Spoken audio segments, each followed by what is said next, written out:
Hey everyone, I'm Cosmic and welcome to the Cloud. Thank you for all the happy birthdays. I'm sorry they're not appearing on screen. I tried refreshing the chat. Why is it not happening? Hello, hello. There we go. Thank you, Zinknova. Thank you, Rainier. Thank you, Hamster. Thank you, Nafam. Thank you, Bune. Thank you, the Floral Coral. Thank you, No Swall Pops. Thank you, Cross Dusty. Sorry, I'm trying to actually read the names of people. Hello, hello, thank you guys. Ooh. Today's already been a busy day for me, but I'm I'm glad I'm streaming now. Happy Raiders birthday. Yeah, they gave me a trailer just for me. I can't remember if I said like what if they gave me Raiders news for my birthday. But I should have said that because they did. Also, yeah, I don't know. I couldn't think exactly what I wanted to do today. At first I was like, oh, I could play more Mario Galaxy for my birthday because I was talking about doing that, but then I'm like, well, I want to actually be able to talk about Mario Galaxy when I'm playing Mario Galaxy, and right now we're obviously going to be talking about Raiders.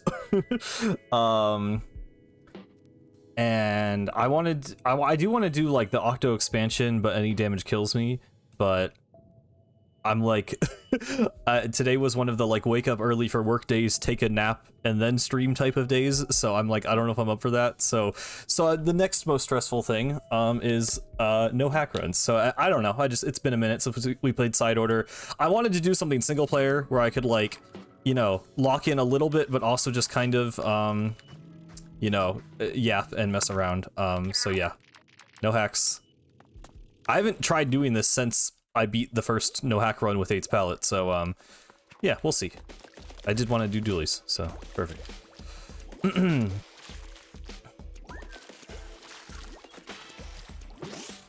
Yeah, Salmonids are I mean, obviously, yeah, if you watch the video, yeah, you know my thoughts, but I'm still very hopeful for the game, and I do think the story can still be good. I was worried about coming off like a little too negative because it's like everyone's hype right now. I don't want to like be the downer, but yeah. I don't know. I just hope they make it work.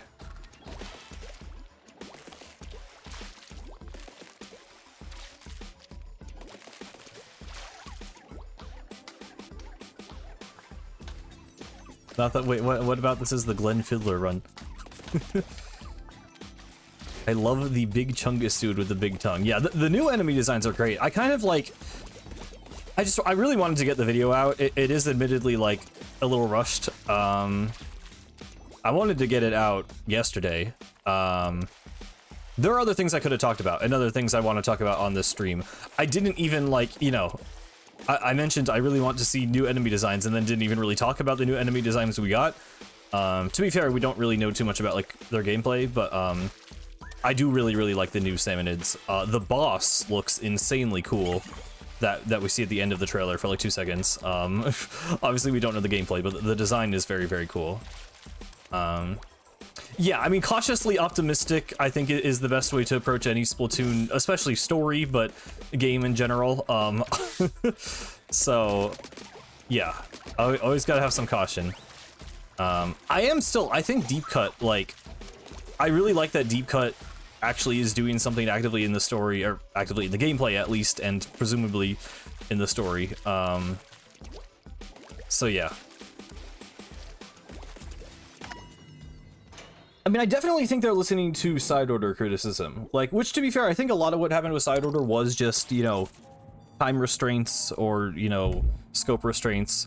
But the upgrades, because a lot of people are saying like, oh, this looks like Side Order, but like, you know, without the roguelite element, what about it is Side Order? Just the fact that there are upgrades? Because like, the upgrades seem so much better than what Side Order is. Like the upgrades are like actual new like sub I want to say sub-weapons, but sub-weapon kind of means something specific with Splatoon. That the gadgets are, you know, a different thing, kind of. But Gadgets are awesome. I think gadgets are like the next, you know, I think they're the most obvious evolution of Splatoon combat. I've wanted like another ability on the left bumper for a really long time. Like that is something I have considered. So I think that's perfect. I think that's going to be super fun. Yeah, the character designs are incredible. All the hairstyles have been so good. I've retweeted so much mechanic art over the past week. I don't really know if it has roguelite elements though. It has RPG elements. Like the upgrades, in the ways it is reminiscent to Side Order is not really roguelite, I would say. It's more just, you know, I mean, the levels are very interesting to me. The fact that you can level up a weapon, I think that's an interesting route to go too.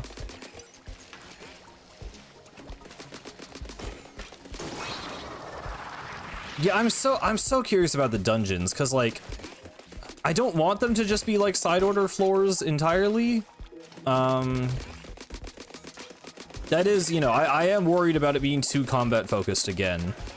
And like the combat looks a lot more fun, to be fair. But still.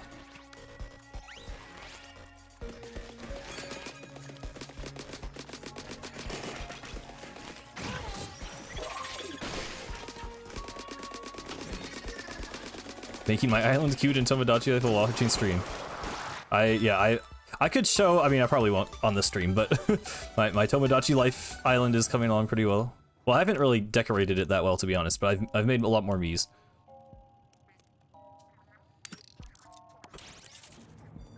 Whole speedrun community is worried it's gonna be Side Order again? I mean, speedrun wise, I think it would be way more interesting than Side Order, because like, I don't think there are runs. Like, I imagine it's like preset enemy combinations and like, I mean, yeah, movement-wise, I guess it's fair to be worried, but I still think like the progression would make it way more of an interesting speedrun. Yeah, Tomodachi Life came out at a really good time. Especially, I mean, yeah, we're only 3 months, I keep forgetting, like, we're only 3 months away from Raiders. It was just like this nebulous sometime in the future for so long, and now it's like we're you know, counting down the days. It's kind of crazy. Whole bunch of doomers. Yeah, I mean, that's, I mean, most of what I've seen is like people dooming story-wise. Like, I don't know if I even really would have like, I mean, everything I said about the Salmonids in my video is like concerns I already had, but like generally after watching the trailer, I was mostly thinking gameplay. I'm a little bit upset that it's Salmonids gameplay-wise, but like, it kind of, yeah, I saw a lot of people dooming about the story in terms of like, you know, us raiding the Salmonids. And I'm kind of like, oh yeah, that's like kind of true, actually. That is maybe bad. Maybe bad, but also maybe okay, or maybe good, depending on how it's handled. Raiders push back to September and they'll announce Xenoblade 4 in July. Yeah, I imagine. Hopefully not.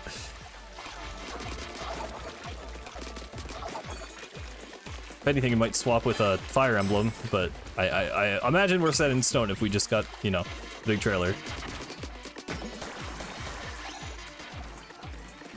Thank you for the happy birthday.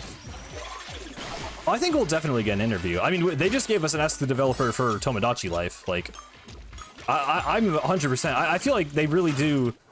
I mean, I've said it before. I'm so interested why they decided to make this game a spin-off game and not just a part of Splatoon 4. And I feel like that will be, you know, the main, or at least that's like the first big question I think they would ask in an interview. That's, if I was interviewing, that would be my first question. So, yeah. Yeah, I mean, that's how Nintendo does stuff, to be fair. It's like there's always... It's not always this long, but they tend to do that. It's like reveal, long period with nothing, then second trailer, and all the updates on Twitter and everything, the full, like, blowout, and then the game comes out, so...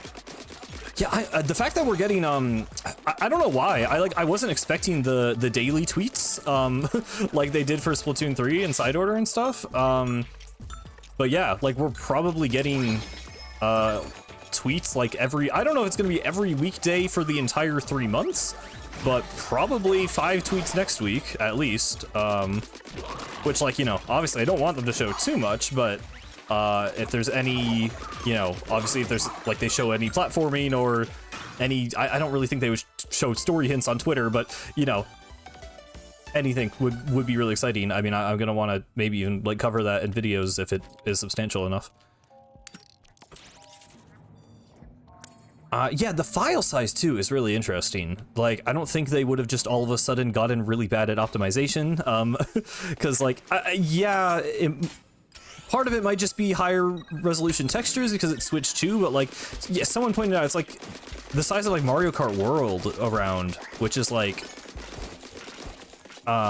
you know, that's a game world that's kind of empty, but it's still like a really big and like pretty detailed map. So like, I don't know. It is an interesting point. I don't really know what to make of it. It's still an estimation, yeah, but I don't know.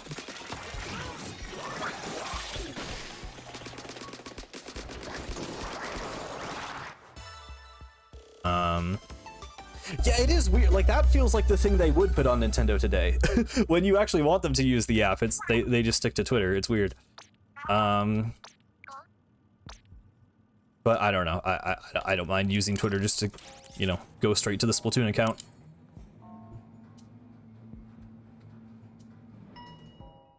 I feel like Raiders was originally part. I don't really buy that theory. I don't know why. I never really got the like, oh, there was supposed to be a wave 3 and 4 of DLC. Like I feel like it was just a weird. Okay, well, okay, that said, actually, there is, apparently, how do I say this? There was Salmon Run content found very, very early on in the files of Splatoon 3 that ended up never getting used, and it, like, seems to pretty much align with a lot of the mechanics in Raiders. Like, there was a mode called Underground, which people are now speculating is what the dungeons are, because they appear to be underground. And probably more importantly, there were like giant golden eggs in the files that would like, you know, count for more than a single golden egg, and we see like big power eggs in Splatoon Raiders now. So it's like, it is entirely possible the scrapped Salmon Run content did end up getting used in Raiders. Whether or not it was going to be a DLC for Splatoon 3, I think is a different question, but I think that's definitely I think it's, you know, a very possibility. Do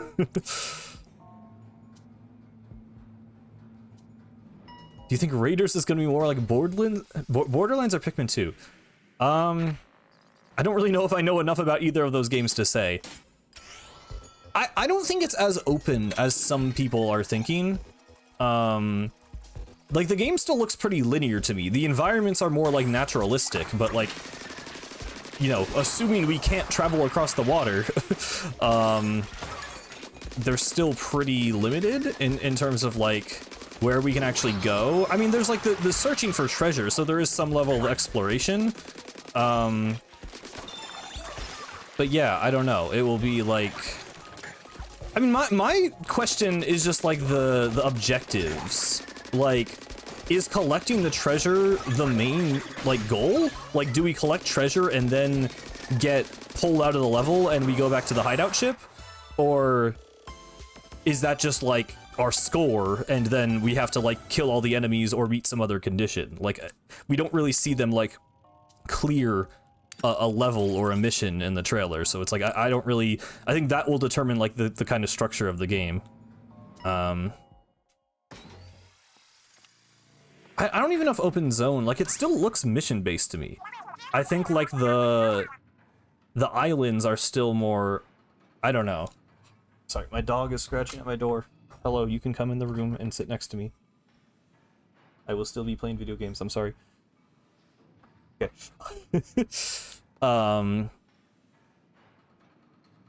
Yeah. Well, the power eggs, there's like a meter. I should have talked about it in the video, honestly, but I just kind of forgot. When they're on the hideout ship, we see the UI, and there's like a power egg gauge with like a shiver face on it. So that would suggest that power eggs like build up the deep cut specials. But I don't know. That would be interesting if it was power eggs instead of just... I could kind of prefer that if it was power eggs instead of just like inking turf, actually, because that would kind of force you to engage more with the enemies instead of just like farming special in the corner.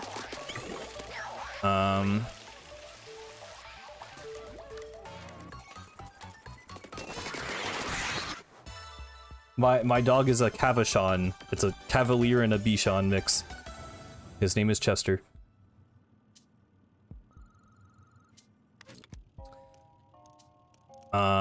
Yeah, I don't think it's gonna be like randomly generated like the Pikmin caves. Like I think it definitely looks like it's just like preset levels. I guess I mean the dungeons look really small. Like it's hard to say because we've kind of only seen very little of the dungeons, but the dungeons look like side order levels basically to me in like their scope. Which I don't know if I love that. The dungeons are kind of the thing I'm mostly concerned about. I feel like they could make or break the game in a lot of ways, because if they're closer, oh my god, I'm gonna die here. That's cool. Nah, I thought I made it further than that. I forgot how long this takes. Okay, that's fine. 9th floor.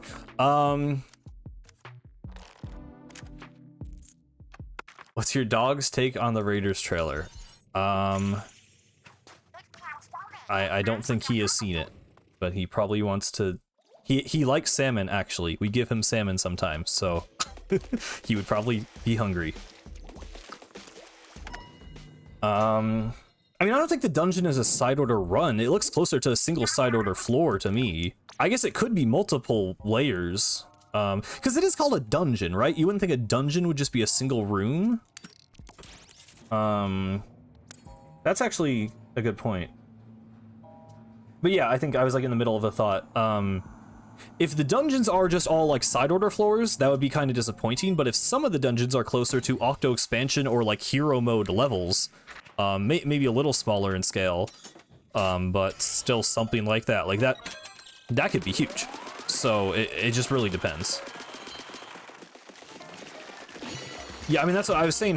I hope some of the dungeons, I so badly wish they, I mean, I don't want to know, and it's fun to speculate, but like if they press that dungeon menu button in the trailer, it's very, very tantalizing seeing that, but not getting to actually see what's inside. Yeah.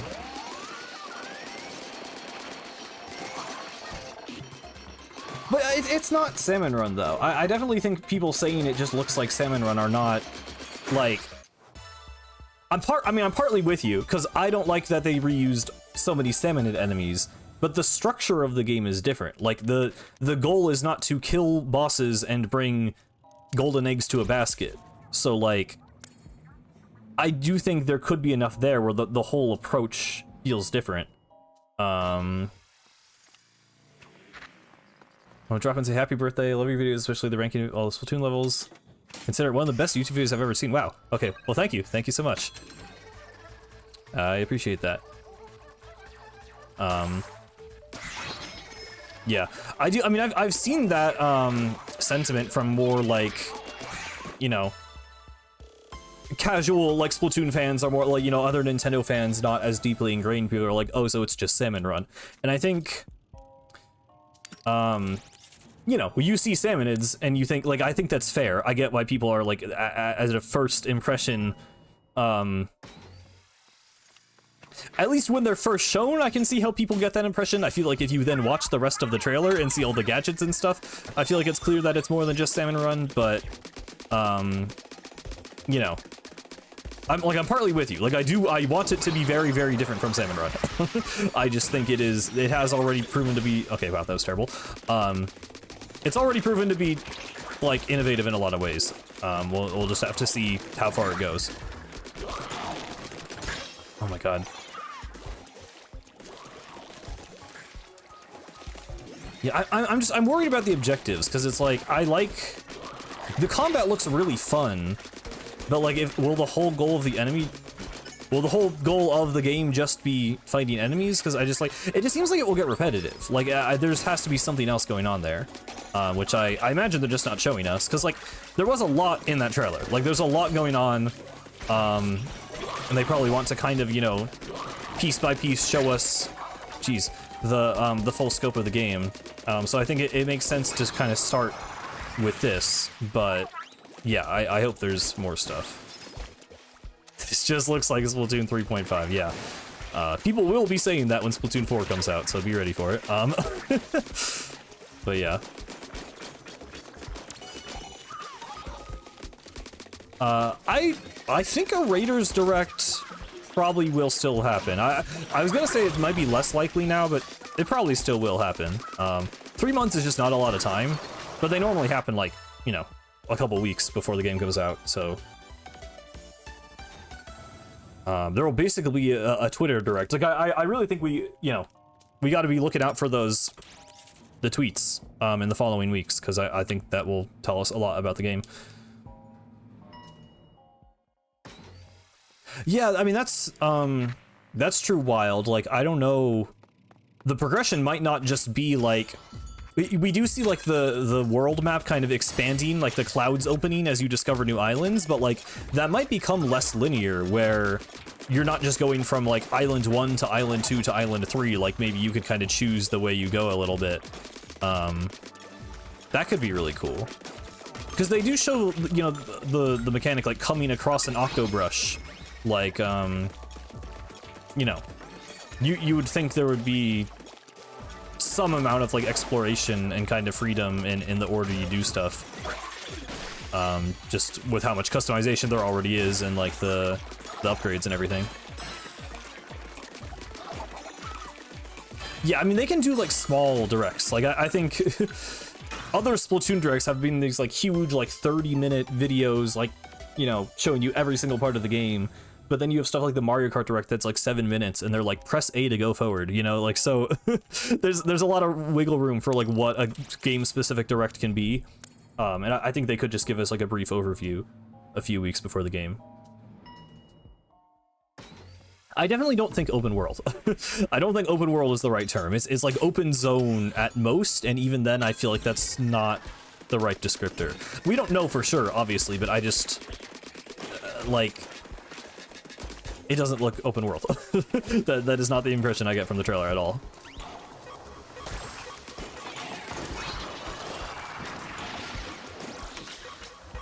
Yeah, I mean, I also don't want it to be... it's just not. Like, it's... we don't need to be having that conversation. We've seen the trailer and it does not look open world.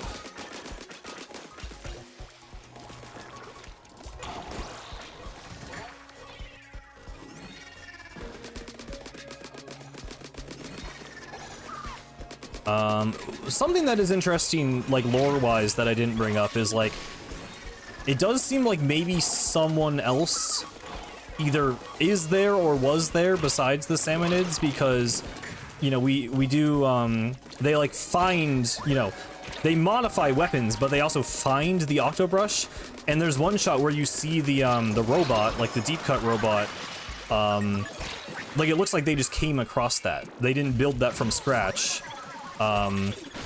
They like came across the empty husk of the robot. So like someone left that there before. So that might be an interesting... okay, that run was awful. I mean, I wouldn't say every open world sucks, but I'm, you know, I'm very open world fatigue at the moment. I want tightly designed linear experiences. Those are just the games I'm into right now. So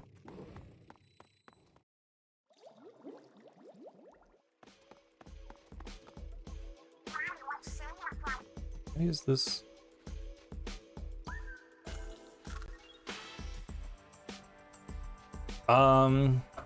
Maybe Octarians, yeah. Crazy if there was a post game where more characters could use the robot. Maybe. I don't know. I've heard some people say that. I'm okay with it just being deep cut. I don't know. It could just be like deep cut could learn multiple. They're called showstopper moves. Apparently, they said that on Twitter. So like, it could just be that deep cut could learn different showstopper abilities rather than it being different characters. I'd be kind of okay with that. Because I do want them to be the focus. I think if they find a way to shoehorn in Callie and Marie at the end of this, it's like, okay, man, like, that feels a little unnecessary. Wow, floor 1, very cool, very awesome. I'm so good at games. I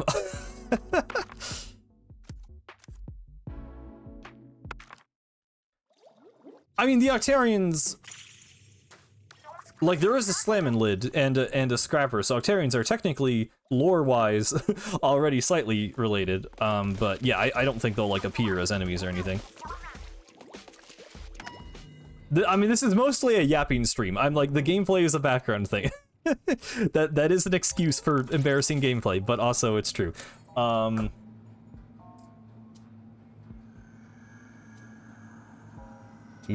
Dude, please no Little Judd, I swear to God. Somehow Octavio returned. I'm worried. I'm just worried there won't be an antagonist. Like, currently, that's my biggest worry for the story, is that, like, even if there's, like, Salmonid lore, the Salmonid bosses are just gonna be, like, you know, big king Salmonids that are just, like, big, scary, you know, like sea monsters or something, and it's like the final one is just like the biggest, scariest sea monster. Dude, I swear to God. Okay.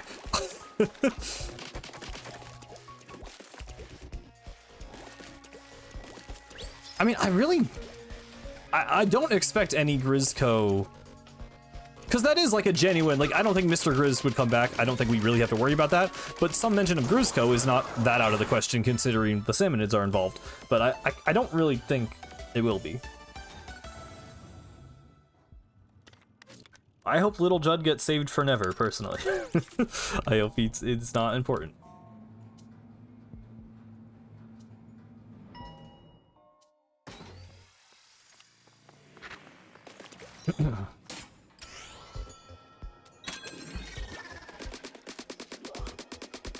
I mean, I just hope they do something with the story. Like, no antagonist can work, but then you have to, like, actually have interesting characterization and character growth from Deep Cut. Which, you know, I would love to have the faith in them to do that, but I trust them more to have a decent antagonist than to... I don't know. I mean, like, obviously I want them to actually care about the characters, but it's been a minute since that's been done in a satisfying way.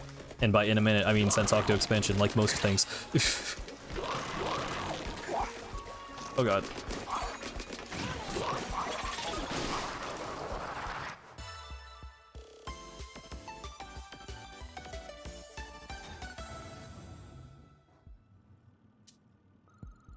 I mean, I think endgame Raiders is going to be super fun, because you're going to have all of the gadgets and, like, all of the customization. You're going to probably be pretty overpowered. If you level up weapons, you're probably going to be able to, like, you know, just be melting through Salmonids and stuff. Like, I bet that's going to be the end of the game, is, like, it's going to be like, you know, the Doom box art, where it's, like, just the mechanic standing on a hill, just, like, mowing down waves of Salmonids on, like, an island. I think Endgame's gonna be fun.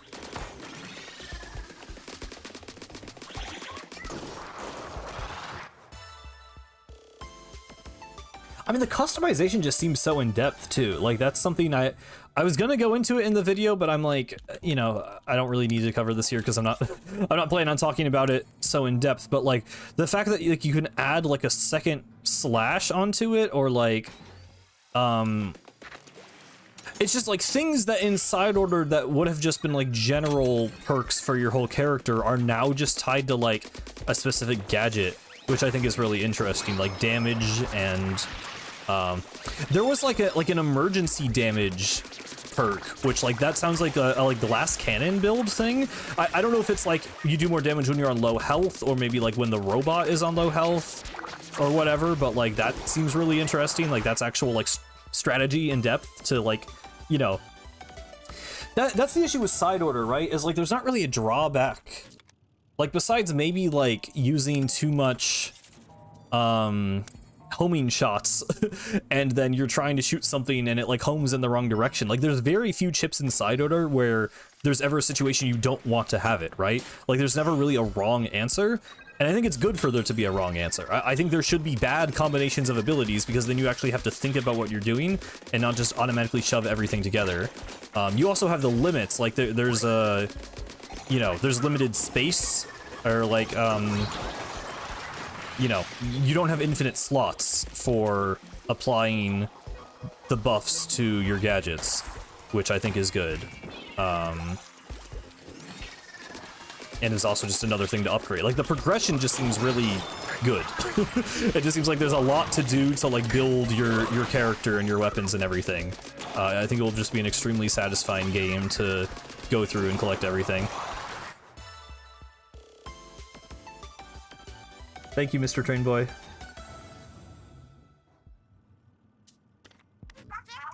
I'm not really a roguelite guy. I should try, like, Hades. I don't know. The concept is not appealing to me of a roguelite, really. And maybe I just haven't played, like, a good one. But, like, I don't really like the idea of, like, a randomized content. Like, I like strategy, and making builds and stuff, but, like, I don't really like the idea of, like, playing parts of the game over and over and over again with slight differences. I know the differences in most roguelites are more significant than they are in Side Order, but still, it's just not, like, it's not something I gravitate towards, based on, like, the description, I guess. And like, again, I don't think Raiders is really, I don't think that's what Raiders is. Nothing about Raiders seems roguelite to me. It's like RPG progression and upgrades and builds, but it's not repetitive and random.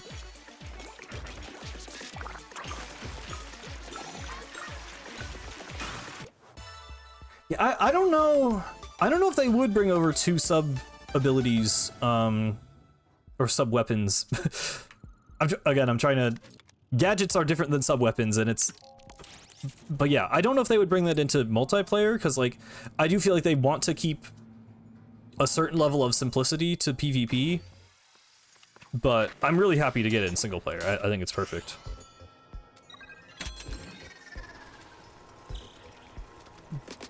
One that really could do in Dead Cells, I think a lot of that game's Metroidvania DNA. Yeah, something like that might be more appealing to me.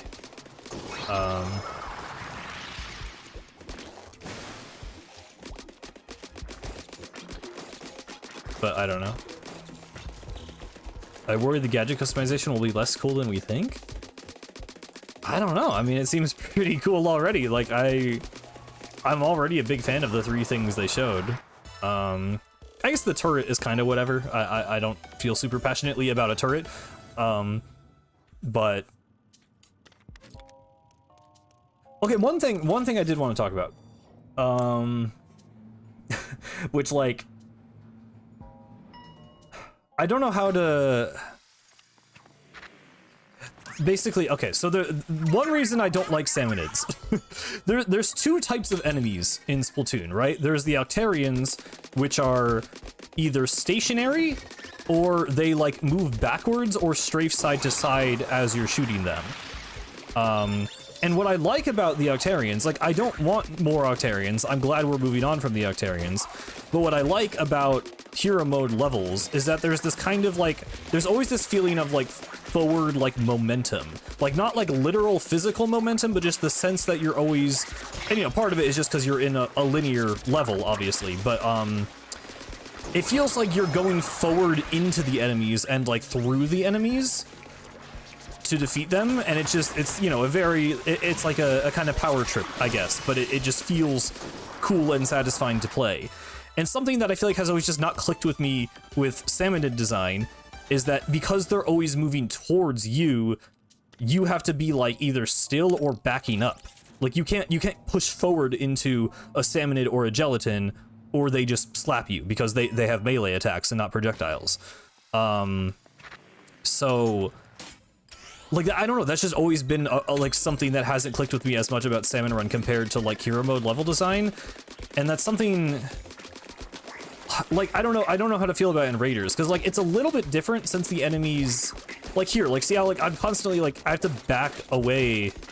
It's just, like, less satisfying to me to have to, like, I like the boss Salmonids. It's mostly a lesser Salmonid thing, But it's not as satisfying to me to have to back away from an enemy while I'm shooting it.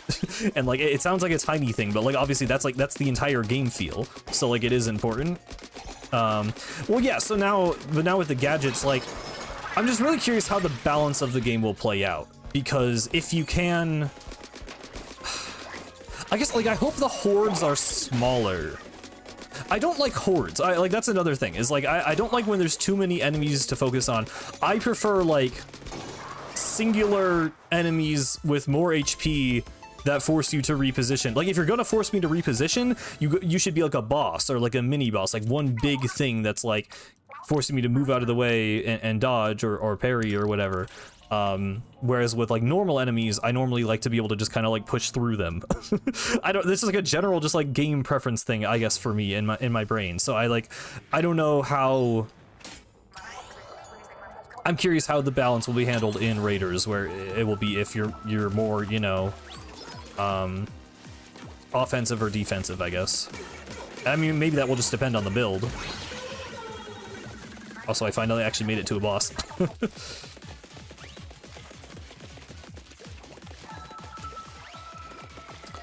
I don't think they're being controlled. I really don't think they're being controlled. Whatever the theories are now, I don't really.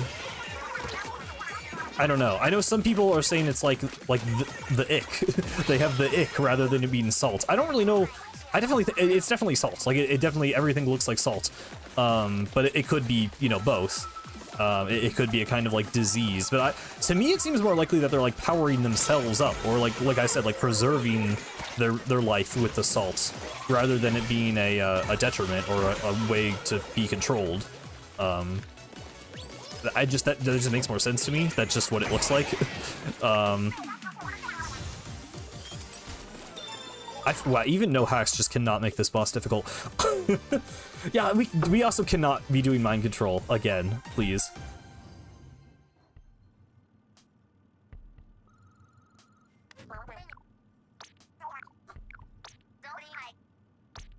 Yeah, I mean, I also, so what I like in terms of like enemy design, like I was saying, what I do like about Raiders is that, as I said in the video, the enemies don't aggro onto you.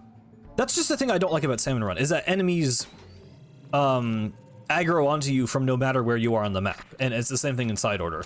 I like that it will at least be like exploration and kind of like, rather than waves of salmonids spawning from the ocean, it looks like they're just kind of chilling on the land, and it's when you choose to approach them and engage with them, they attack you. I like that. Like, just as a baseline, I feel like I will enjoy that more as a combat system, because it just gives more agency to the player.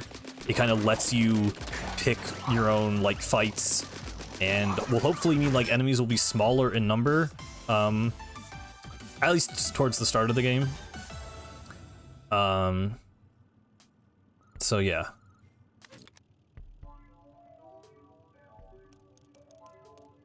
Thank you, Annette, for the happy birthday. Yeah, well, we were talking about the underground. The underground parts, I think, are the dungeons, like I said in the video. I'm okay with if the dungeons, if we are gonna have more, yeah, like Salmon Run Side Order style gameplay, I think that would be the place for it. Whereas I hope the like surface is kind of more of a different feel.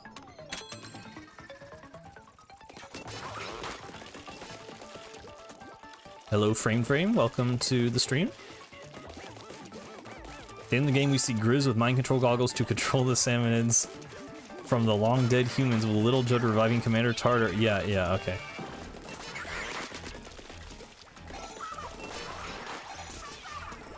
Oh yeah, the pricing. Oh wow. Okay, that worked. The pricing is interesting. I know a lot of people, I guess like in Nintendo's financial reports, they did say that like software sales were lower than they had anticipated. And a lot of people have been pointing to the fact that Mario Tennis was $70, which is pretty absurd. I mean, like I've said before, I think Mario sports games being $60 is absurd. I don't think they've ever been worth that much, and it's always just been a case of like, you know, Mario is on the box art, so they can get away with it. But yeah, I definitely think they're like actually having to, you know, consider pricing in the current economic situation, and you know, just actually the value of the games. So, you know, on one hand, I've been saying for a long time, like, I'm perfectly happy with Raiders being a $70 game because I want it to be a premium title, you know, with like lots of resources put into it because I want it to be like this big amazing Splatoon game. Also, as I've been saying, you know, I think the purpose of a spin-off game, there's lots of people who love Splatoon's world and characters, but they can't really get into the PvP. So, like, I think the point of a single-player spin-off game is to kind of get new players into the series. And putting the game at a cheaper price point compared to everything else on Switch 2 is another good way to do that, because it's like, okay, well, I don't know if I want to buy a mainline Splatoon game, but there's this side game that's a bit cheaper and is fully single player, so I can just play it at my own pace. So I think it's really smart that they're doing that. I think it just makes sense with everything that's been going on. I hope it doesn't reflect like you know, the game being smaller in scope than we're anticipating. But I think it's generally a good thing for the game. Yeah, Mario Tennis Fever came out like 2 months ago. I've heard it's good, like, for a Mario Tennis game, but I don't think people are really going crazy over it.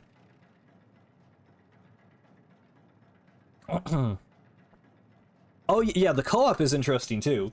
I know they did say, like, the game will scale in difficulty depending on how many players, but, like, yeah, that's always something you gotta, raise an eyebrow at a little bit. Like, okay, but, like, how accurate actually is that? I've not even been like thinking of the game in terms of co-op. Like, I'm 100% going to just play through it solo my first time. It will definitely be fun to replay the game with friends. But yeah, I don't know. I do hope the difficulty scaling is there and it doesn't just become too easy. But also, like, I don't know, it'd be so chill. Like, just playing through the game with friends, like, and hanging out, like, I wouldn't even mind if it is a little easier than playing solo, just because, like, that just sounds like a good time. But yeah, I'm excited about that. You want to go or not? My dog is sitting here now. You want to leave? No? He's just staring at me. Okay, I'll close the door again. Okay.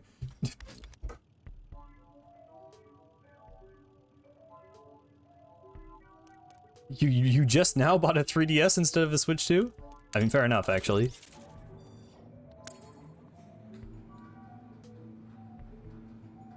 I'm not worried about replayability. I mean, starting from scratch with all the upgrades, I guess, could be... Well, again, it depends on how much freedom you have in, like, choosing what path you take through the game. Because replayability could be really good. An orange Fanta bursted in my bag and your 3DS was soaked. That is unfortunate. Although I feel like the cases on those are pretty solid. Like, I hope nothing happened to it, but I also feel like that would be pretty safe.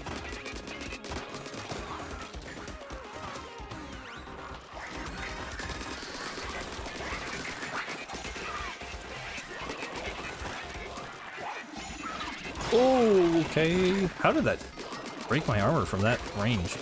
That was weird.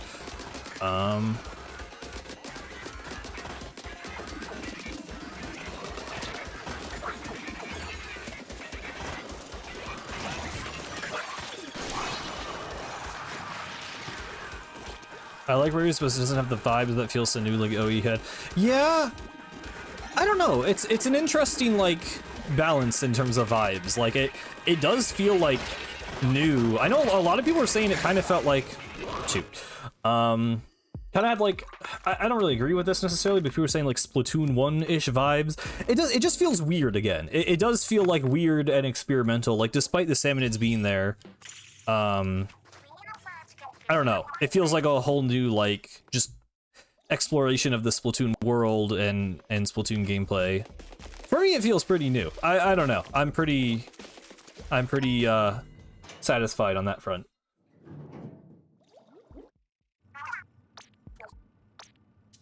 I don't really think gameplay-wise it will be Bowser's Fury. I think there's islands. I think that might be why.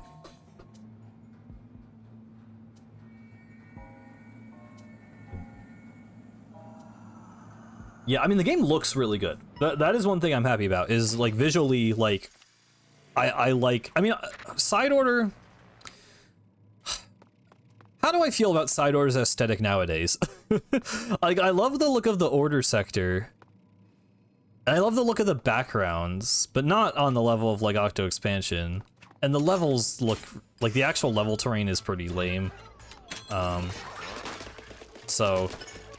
I don't know. I definitely think Raiders is a pretty big step up. I mean, it for sure looks better than Return of the Mammalians, in my opinion, from the little we've seen. And it looks better than Side Order, so I'm pretty happy. I'm pretty happy with the visuals so far. Yeah, I mean, I still like Side Order. I just having the naturalistic, like, I mean, I haven't even talked about that much, but like, yeah, the fact that the gameplay, you know, they aren't just Alterna hub worlds. Like, the gameplay actually takes place on the islands, and that's, like, huge.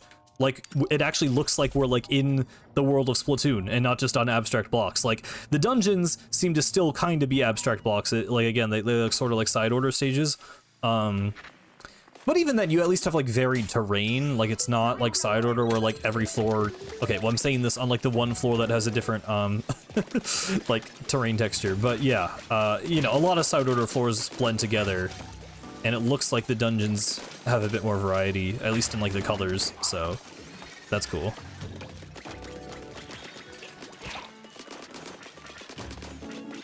There are parts of Alterna that look good.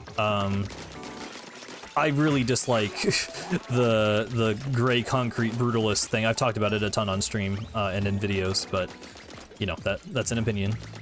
I know some people are into it.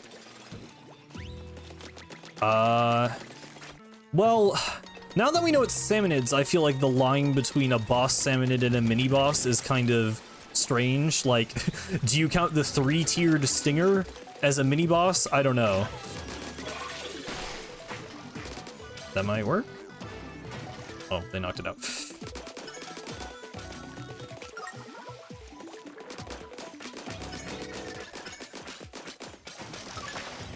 I think once Raiders comes out, I'll never be able to go back to Alterna. I mean, I dislike going back to Alterna after playing any other game, so yeah.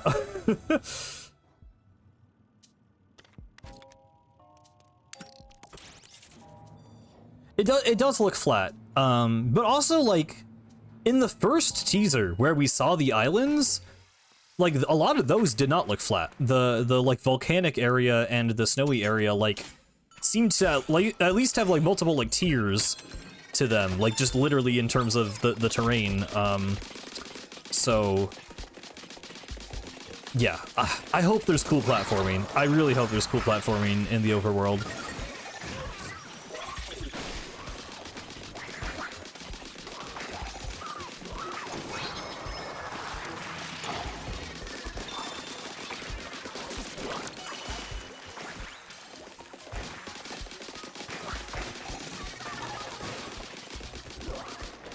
Who are we selling artifacts to? That is a good question. I hadn't really... I kind of assumed it was more just like assessing their monetary value, but not necessarily like sending them off to be sold yet. Because you figure if they had contact with the outside world, they wouldn't be staying in the Spiralite Islands. They would get a new helicopter and get out of there.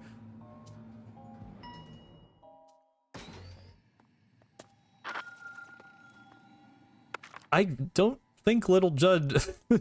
I'm really not... I don't know. I'm not getting Little Judd vibes remotely from the game so far. I can't tell how much you're joking.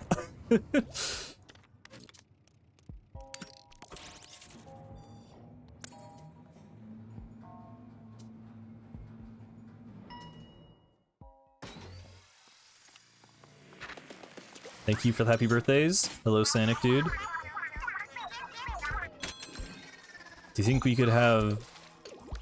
Yeah, I don't know. I think it's possible, like, the Raiders amiibo will give you gear in Splatoon 3. I don't care that much. I don't know. I guess anytime people have a reaction of, like, oh, I hope this thing in Raiders is in Splatoon 3 or Splatoon 4, I'm kind of like, just let it be in Raiders. Like, I want the games to be different. I don't know. I get that some people, like, care more about the mainline games and the PvP and everything, but it's like... I'm adverse to that kind of reaction where people see a cool new feature and they're like, oh, I want this to be in the other game. It's like, well, I want the games to not all feel the same. So I'm happy with it just being in Raiders.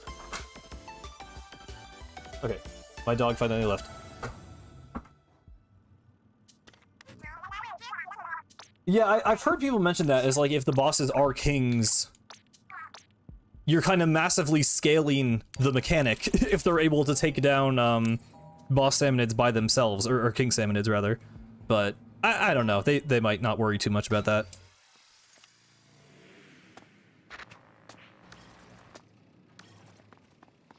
The hairstyle, well, no, I mean the hairstyles though.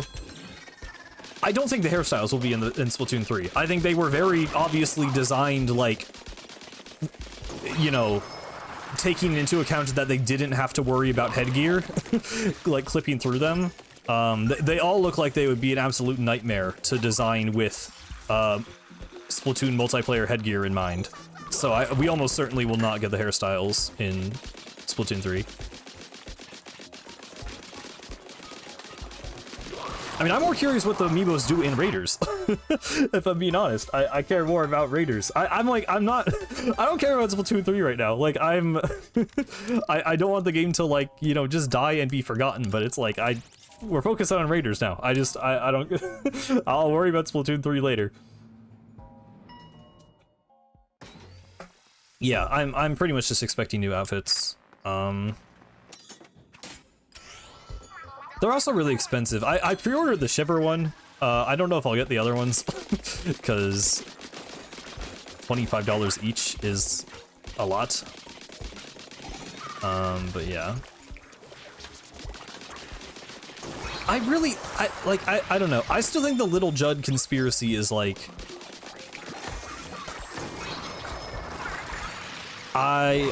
I don't know.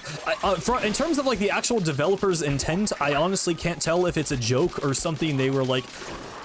I feel like it's like there's just enough there where they're like, if we actually felt like doing this, maybe we could and get away with it being called foreshadowing, but like I don't think they actually want to. I really don't, like, I don't get the vibe that they're actually going in that direction. So I don't know.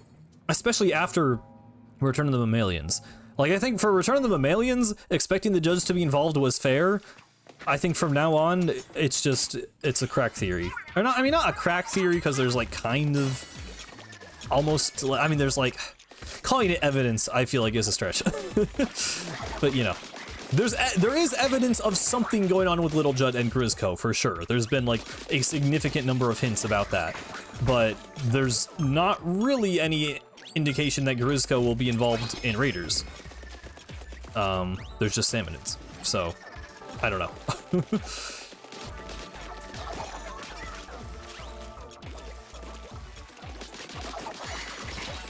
I don't think Salmonids always has to mean Grizzco. I think that's kind of what this game is showing us, is that these are different Salmonids that aren't related to all that. It's not an argument, I don't agree. I don't agree, and I've explained why I don't agree. But yeah, I would be mad. I would be mad if it was Judd.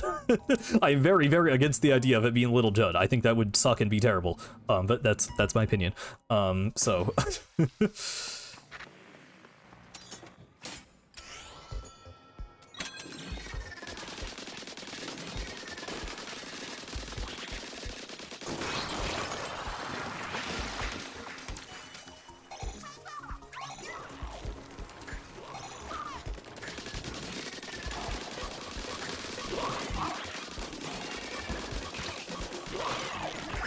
I'm playing this like the worst way possible.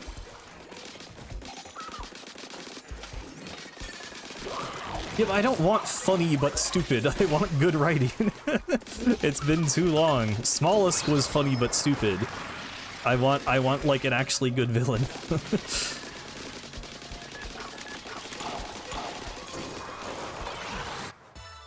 What do you think the eye at the end of the trailer was? Honestly, it might have just been one of the bosses. I don't know, I don't know if it's really that deep. It could be like the antagonist, but like, I mean, it's just a fish eye, I think. I thought it was a squid eye, but now it just seems like it's probably a fish eye. So, I don't know. We know the enemies are fish. I don't think there's much more to go off of there. It was at the end of the first trailer, Martin. Ready for the waves of Salmonling Cope? Yeah. Unfortunately, yeah, that probably will happen.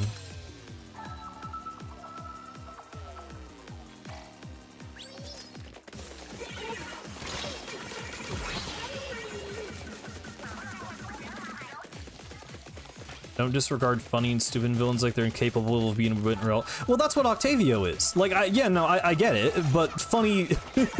there's a level of... you know, believability and, like, integrity in designing a villainous character, I think, that you can respect while, like... You can have them be goofy without their entire existence and the fact that they have agency in the story being a joke, you know?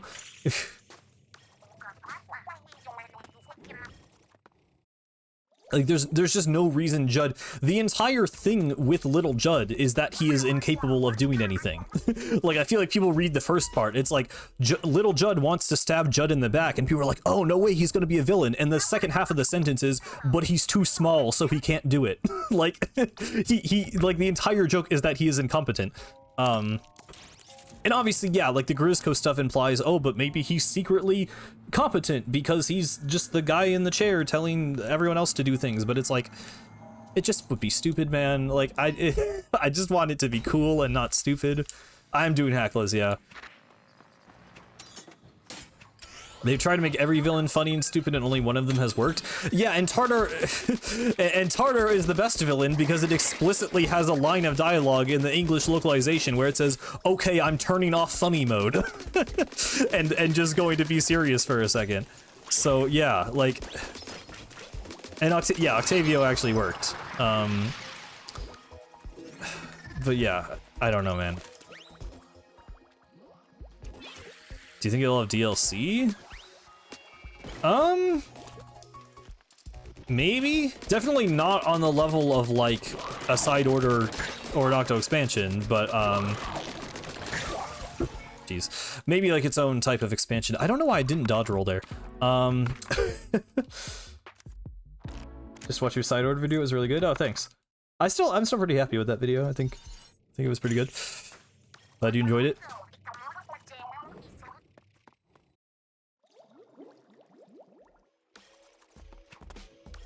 Yeah, I mean, Splatoon 2 Octavio is like... I mean, Octo Canyon is just... Everything is just the potential man. Like, they could have done something cool with him and Callie, they just sort of didn't at all. He literally does not get mentioned or acknowledged until he appears on screen and says, I'm Octavio, and then dies. So, yeah. But at least, like, he has good lore. So... that still saves him from being totally lame, and I like him in Splatoon 1, even though he still kind of comes out of nowhere, but not entirely.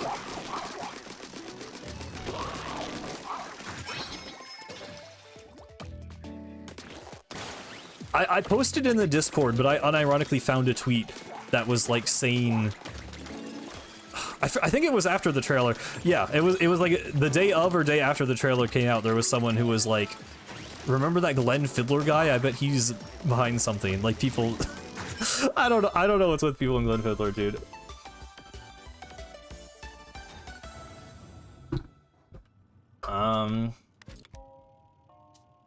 If there could be another salmon and fishing company?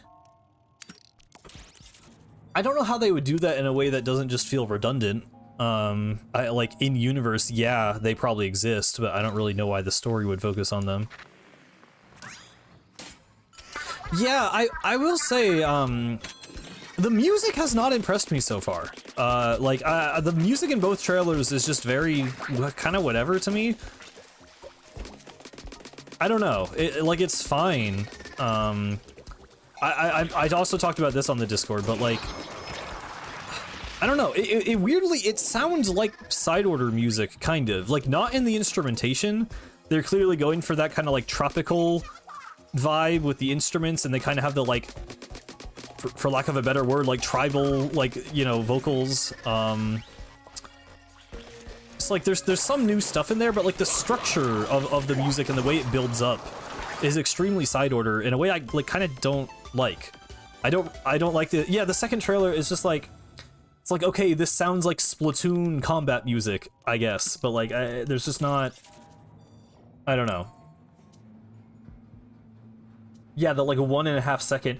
Dude, the song, I tried so hard to listen to the music in the tweets they posted, and it feels like they like, they timed the gameplay sound effects to be super loud and super like, to make it as difficult to hear the music as possible. I really couldn't glean anything from that. There was like a Lava E theme going on, which was cool, but yeah, I don't really have an opinion on that yet.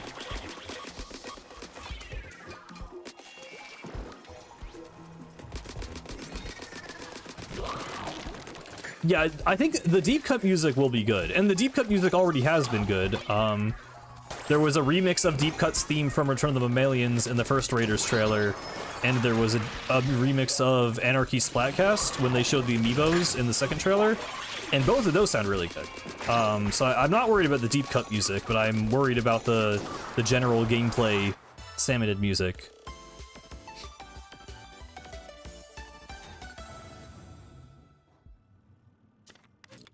Thank you, Summer.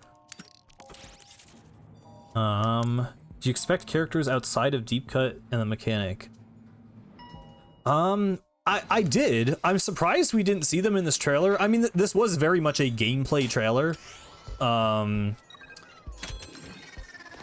feel like there's got to be at least like one other NPC. I feel like I would really love a Salmonid, like an actual named Salmonid character. I don't know if that will happen, but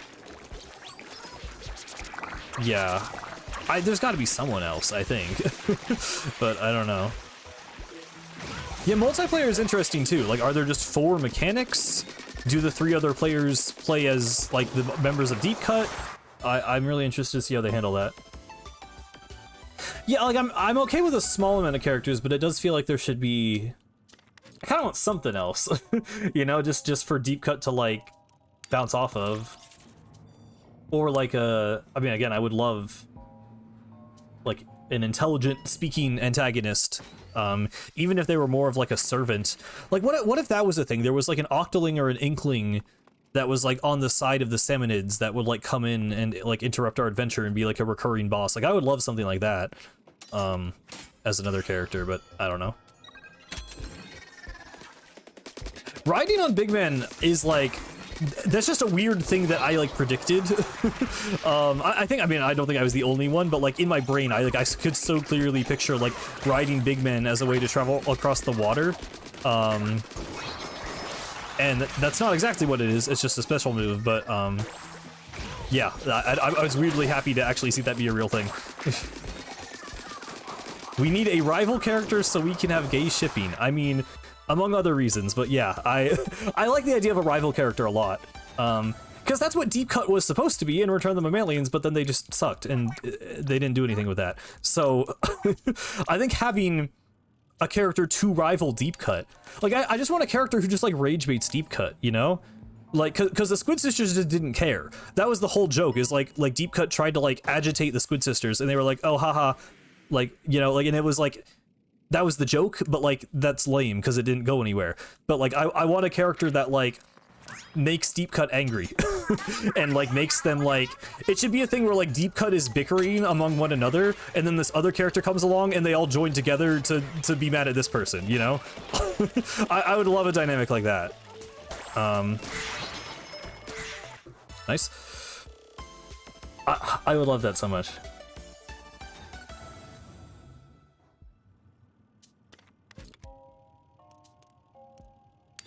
And then we could have like a rival battle that was like a one-on-one, you know, like an Agent 3 type battle. God, I want that so bad. I want more stuff like that so bad, dude. That was like a weird localization thing with like Marie being their boss. I don't think they're gonna go anywhere with that. That was like not even in the Japanese exactly.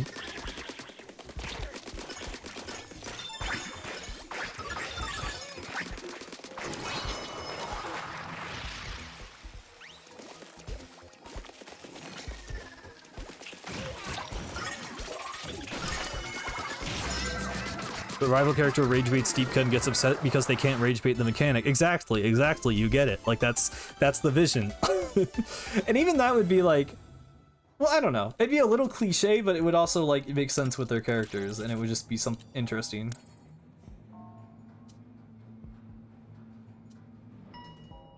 Happy birthday, Captain Cuttlefish. I don't... you were close, not quite. Has Nintendo ever gone with the localization over the original? Not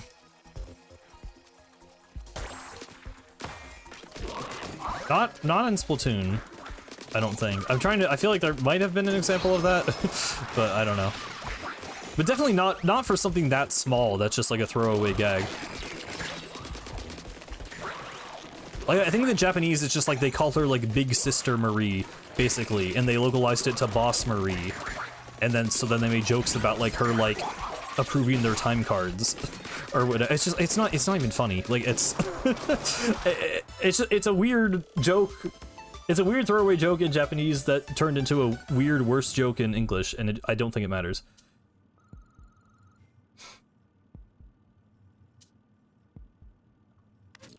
So everyone thinks Marie is old?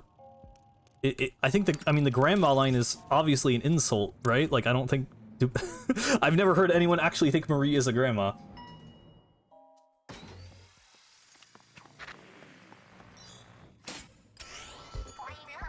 Well, Fanon 4 does a lot of things. Fanon 4 is, you know, whatever your mind's eye desires them to be. I don't think that really has much precedent on the actual characters.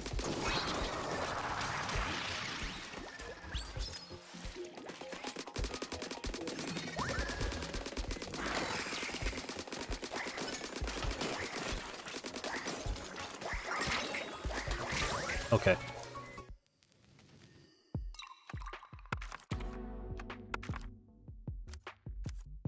I don't even care that I'm too embroiled in the conversation. They are the clay I can mold. Sure. I'm so distracted from the agent video now. I don't know when I'm gonna get back to that because I feel like I might even have another Raiders video in me before I get to that. Change your Raiders cope to agent. Well, I don't really. I'm not much of an Agent 4 coper myself. I don't really care. So it's the context has changed. Instead of coping for Raiders news, now it's coping that the story and gameplay are good. So it still works. Who is Fanon? Fanon is like fan canon. So the things people make up about the character. And Agent 4 in particular, people have like a million headcanons that they just invented about the character because there's basically no canon information about them. Oh,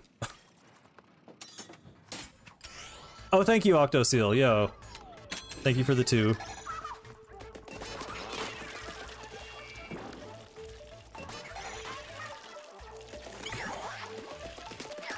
Ooh.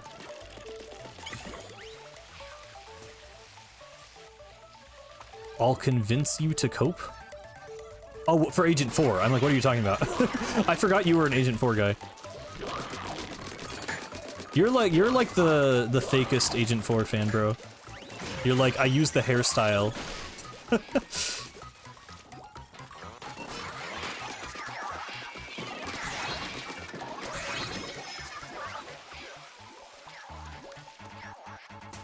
True Agent 4 fanon cope writer / artist are people who think 4 is like a brilliant star student who's in college in a different country and lives in an apartment with 8 and is dating all of the other agents in a polyamorous relationship and is the strongest inkling in the world because Order thought so and is a master of every weapon. What else? I'm a huge fan of Fanon 4 Delusion. Okay. Oh, just the delusion? You're a fan of the idea of Agent 4.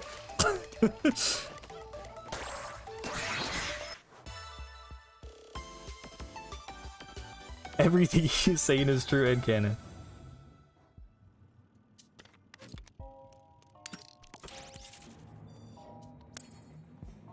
Are there different continents in Splatoon?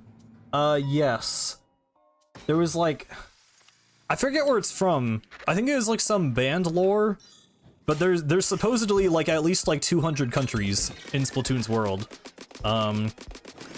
We also, someone just recently in the Discord posted like the texture of the Earth during Splatoon 3's final boss fight has like a nighttime version where you can see like the light pollution basically and how it's distributed across the world, and it's actually like different than real life. But yeah, the implication is people live all around the world, so yes. Yeah, well, Incadia, it isn't entirely clear if Incadia and the Splatlands are like different countries or like provinces. I don't think we really know that for sure, but the Splatlands is separate from Incadia. Like Incadia is where Inkopolis, Octo Valley, and Octo Canyon are. Then there's like a border line, and then it's the Splatlands in Splatsville. How old are you? I am 24 as of today.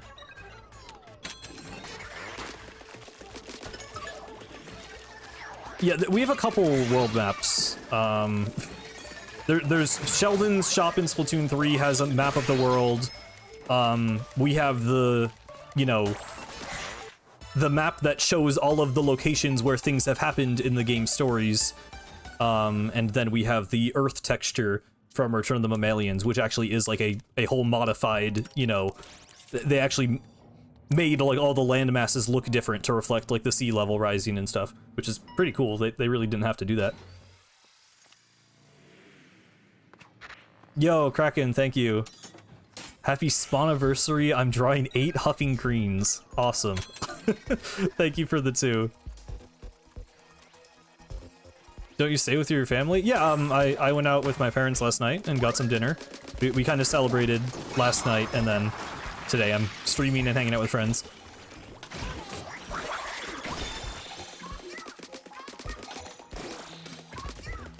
I just think they're saving Grandfest for Splatoon 4. I really don't think we'll see much Grandfest stuff here. I kind of hope not. I don't know. I mean, I said in the video, like, you know, there is interesting stuff they could do with the past and the idea of preserving the past, and Deep Cut being opposed to that as Team Future and seeing how that, you know, those ideals clash and interact, but I don't think that necessarily has to be in the context of Grand Festival. But we'll see. I don't know. I'm not like fully opposed to it. I just feel like they would save it for Splatoon 4. I feel like keeping the Final Fest to like the mainline series kind of makes sense. Because it's not like Raiders is gonna have a Splatfest, right? So like, what do you do to set the theme of the next game if you use Grandfest here? Yeah, they'll probably, I mean, they'll talk about it, I'm sure. Maybe Deep Cut will just be mad that they got 0 points. That'd be kind of funny.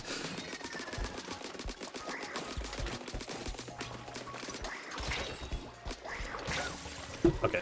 I was just fully looking at chat there. I don't think Deep Cut will get mind controlled. I am slightly worried about the fact that, like, twice in a row, the idol who lost the fest got mind controlled, but, like, I don't think that has to be a pattern. I don't think that has to. It's a rite of passage. What agent is in Raiders? It is not an agent, it is a new character called the Mechanic. I do hope they're, like, they do just call them the Mechanic in the trailer. I do kind of, like, I don't know. I hope they give them, like, a nickname, or, like, we can name them, or, like the Mechanic every time they say their name is gonna be a little awkward. I kind of hope that there's something there.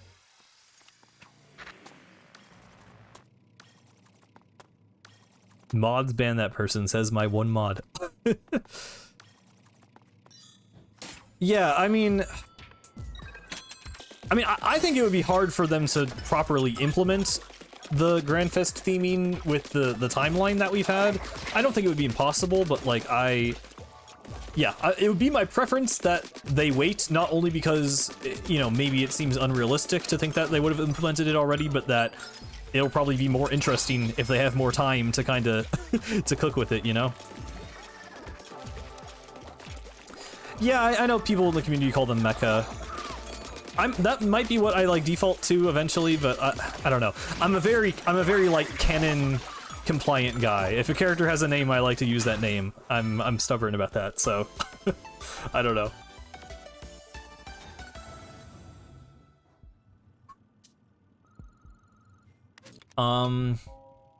Oh yeah. I guess I just kind of assumed Cuttlefish was paying them, but maybe that is like a maybe they got like a government grant for the Squidbeak Splatoon. That's kind of interesting to think about. I don't I don't know. I never really I feel like I have considered that, but I kind of forgot about it.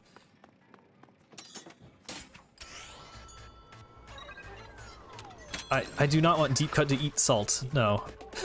They're definitely not enough. I mean, they definitely wouldn't get controlled in Raiders. We've also already fought Deep Cut, so like that wouldn't have the same effect, you know, of like fighting Callie or fighting Marina is like, whoa, you're fighting the idol, but like we already fought Deep Cut, so it wouldn't really be exciting. He definitely has plot armor. They like basically killed him in Splatoon 3, but they just couldn't actually kill him, so they did the weird dried squid thing. I don't think he'll die for real, or they would have done it there.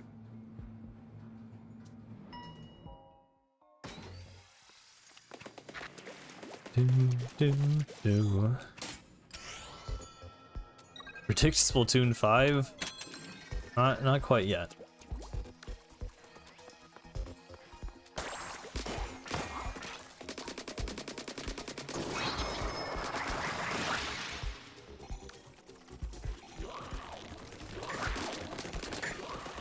I don't know about more plot armor than Leon Kennedy, because he has gotten captured in every game at some point. Like, he doesn't die, but he also doesn't do anything interesting, so...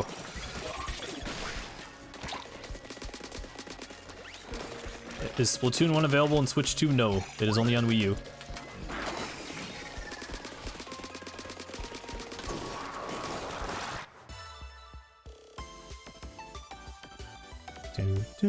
Do.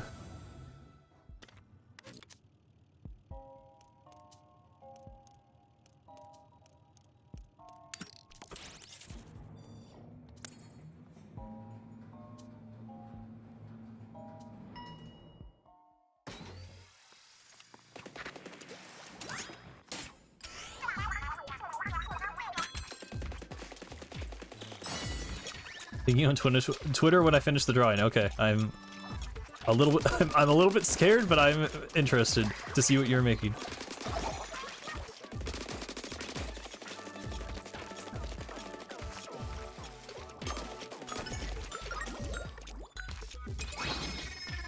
What's this thing? Don't jump?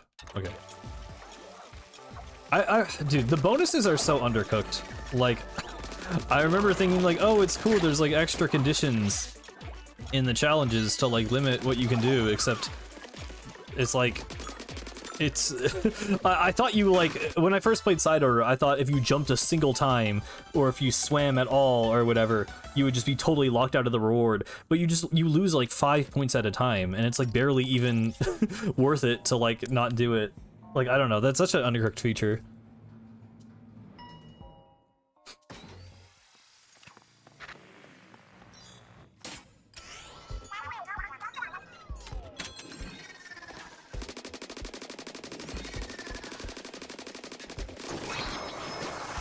They're either easy to sell or don't use their main with a charger and a splat wall. Yeah.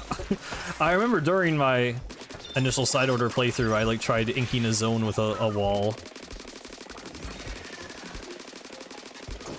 It's like, it's like funny the first time, but then it's like, okay, I'm just not gonna do this. You should rate the Splatoon characters based on how sexy they are. Okay, man.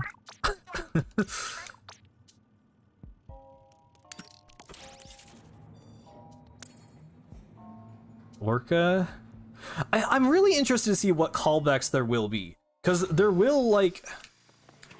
I don't think... It'll definitely be like a, you know, standalone story. It's not going to be like you have to play the other games to understand what's going on, but like for sure there's going to be like callbacks and references for Splatoon fans.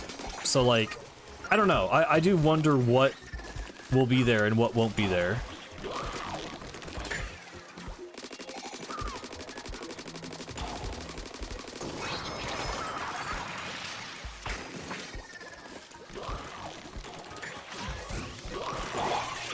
Gel Lafleur will be mentioned before Grizz? I mean, I hope.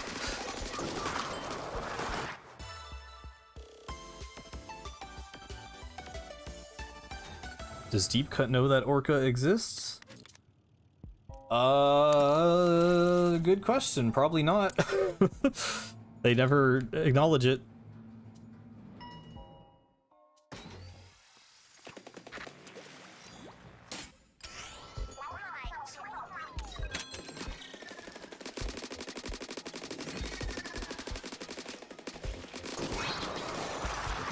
I think I died here last time because I was just fully focusing on chat, so maybe lock in a little bit. This floor always annoys me because it's like you have to wait for them to kind of move on to the next area. I mean, it's kind of cool, but kind of annoying.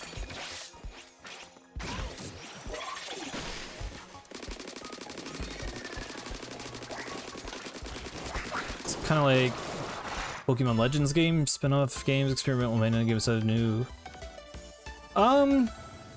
Kind of. I mean, I hope Splatoon 4 is innovative still. I don't want Splatoon 4 to play it safe just because Raiders is being experimental. Pokemon is really not a franchise I would like, any franchise I like to emulate. I don't really like Pokemon and how iterative it is, so I hope not, but you might not be totally off base with that.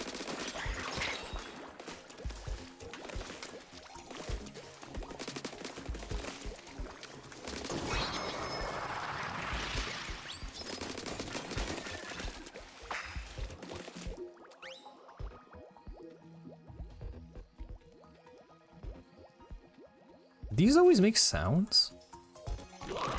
Hear like a slight like sparkling sound effect. I never knew that made a noise.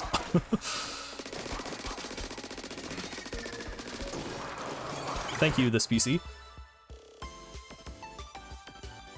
What if you play as an Octarian? I mean, you could play as an Octoling.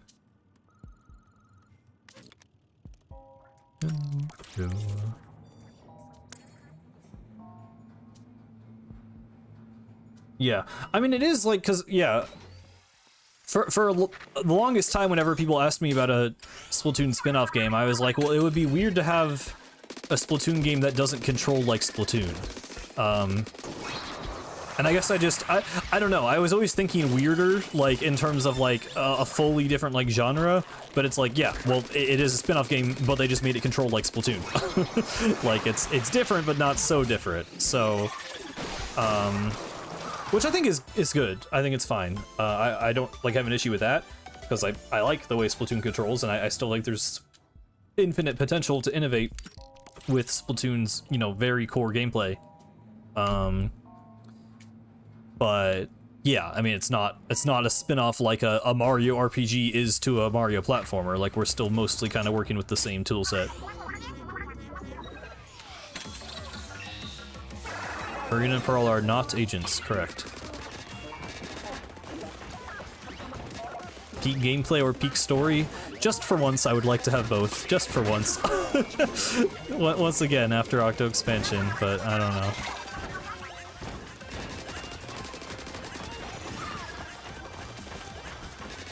Yeah, I mean, I don't know. It's, it'll just be interesting to see the Splatoon series evolve. Oh, come on. Sorry, I need to lock in for a second. I don't want to die here. It will be interesting to see the Splatoon series evolve and see if it does dip its toes into, like, extremely different genres of games, and just using the characters in different ways, the same way Mario and Zelda have, and, like, you know, Pokemon and Sonic and everything else. Because I don't know, like, that's the weird thing with Splatoon, is, like, it's kind of like a, like, Big Four Nintendo game at this point, but it doesn't have that legacy and that, you know, history of experimentation that these other franchises do. So I like, it has a lot of kind of catching up to do in that regard. Come on, dude, I got comboed.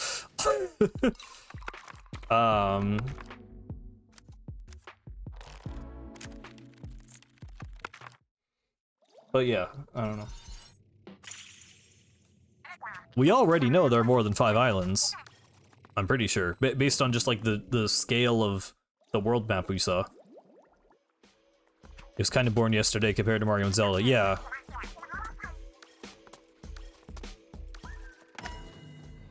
Is it weird I prefer Sonic Racing over Mario Kart? No, I've heard that opinion a lot, actually. I definitely overall prefer Mario Kart. I've barely played. I did actually buy Sonic Racing. I've not played very much of it. I played the demo, and then I played a little bit of the full game. And I like it, but I don't know. I think it's valid to prefer one over the other.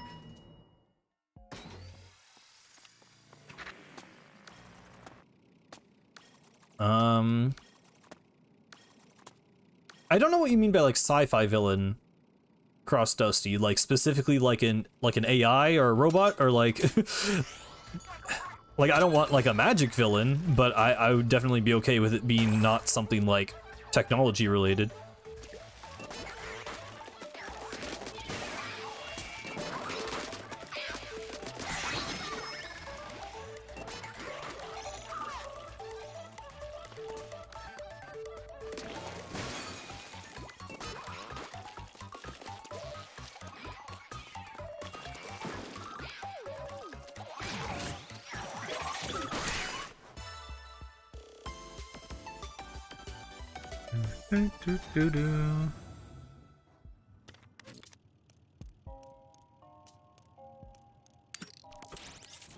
Can you read the Splatoon language?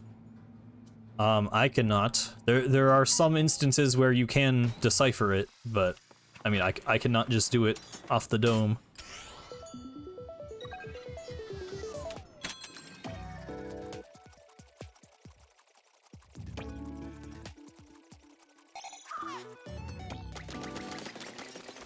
Is it like I don't know what you mean by that.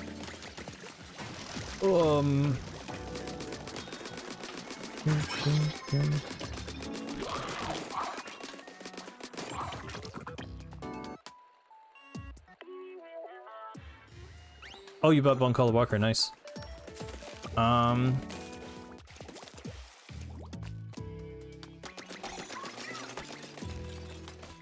Imagine if we did have an AI as a villain, but it wasn't going rogue, it was just carrying out its tasks, which would just happen to be detrimental to everyone. I mean, that's kind of what Tartar was. Like, Tartar only kind of went rogue. It was still technically trying to satisfy the professor's, like, desire. I mean, I don't know, it kind of depends how you read it.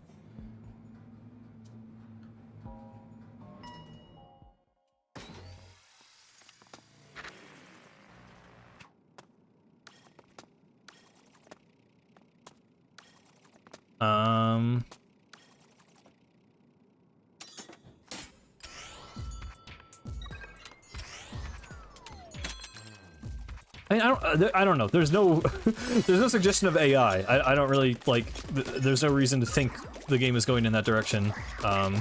We're dealing with like a deserted tropical island, scrapping materials together to build weapons. I hardly think we're fighting a computer at the end of the game.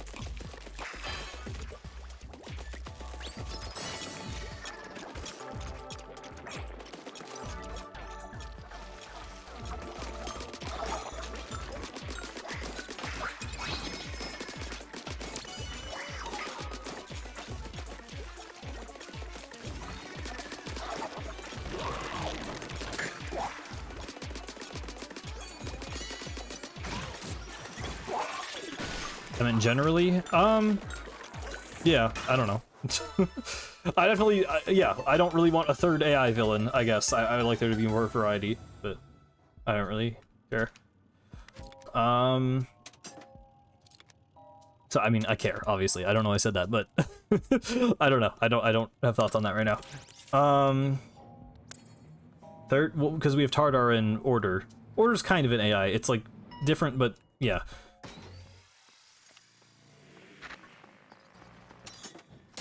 Do you think Raiders will introduce any completely new main weapons? I hope so. That's something I wanted to mention, is like, you know, Splatoon has a lot of variety with its weapons, and I think it's, you know, generally fair for it to kind of fall back on its plethora of already designed weapons. for the single player stuff, but yeah, I mean, after, again, we just got Side Order where the whole game is like, okay, collect the, you know, 11 weapon classes and then modify them. If Raiders was just like collect the same weapon classes again, like, yeah, that would feel a little underwhelming, I think. It would be kind of cool if there was something new. Though it does feel like they would show that off more if it was a thing, so I don't know. Splatchet isn't a main weapon, though. That's just like, that's an ability. It's a little different. Hello, Rock Wizard.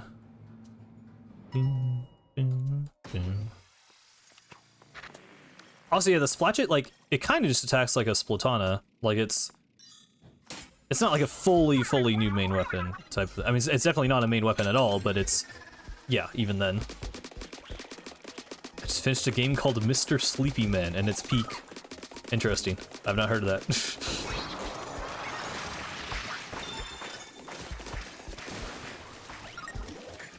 Yeah, that was something someone, I saw a comment. I didn't notice there were, I think I like subconsciously noticed it and was like, wait, is that different? But I didn't, I didn't put it in the video, but apparently there's two different like nozzles for the splatter shot.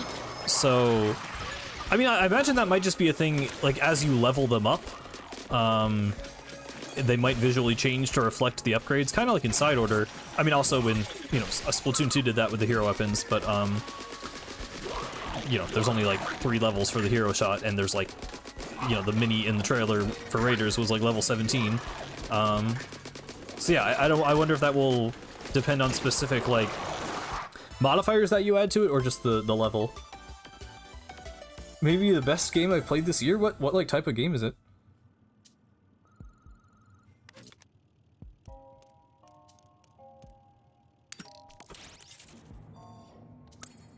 Doesn't Big Ben... I don't know if it's a dab exactly. He does something like that. I don't feel like a dab is like a like, whoa, funny meme moment. Like, it's kind of just a... it's just a thing. Like, it's just, yeah, I don't know. It's there. I don't really care. I mean, I don't think they're bringing back Small Fry. To be honest, I think... I agree more should have been done with it, but I think it's kind of too late. It is interesting, actually, that now that you mentioned that, like, they seem to really like this idea of having, like, a kind of sidekick or partner character, because we had Small Fry, then we had, Pearl Drone, and now we have Deep Cut and the bot. Like, they keep giving us, another guy. I guess it's just like an obvious kind of visual way to communicate like a new game mechanic, but yeah, interesting. And they keep getting more useful, true.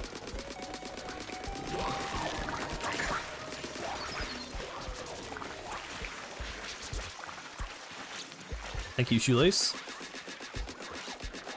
Why are you not dying? Okay. What level am I on? 6? Okay, I felt like it took like so long to kill the guy. I can just tank the damage here.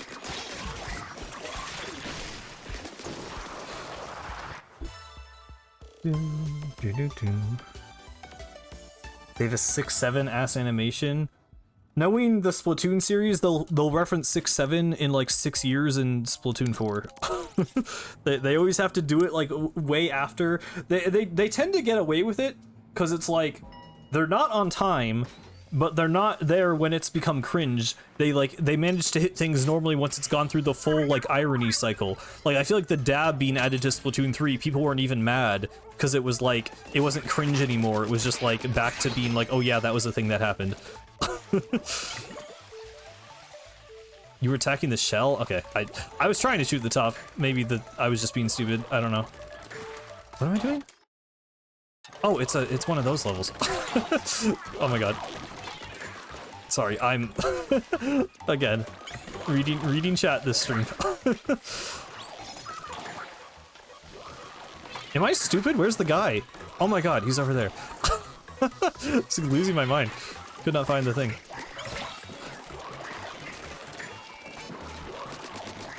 Okay, whatever, that's fine. Thank you for the happy birthday. Let's focus on that, and it's not the gameplay that just happened.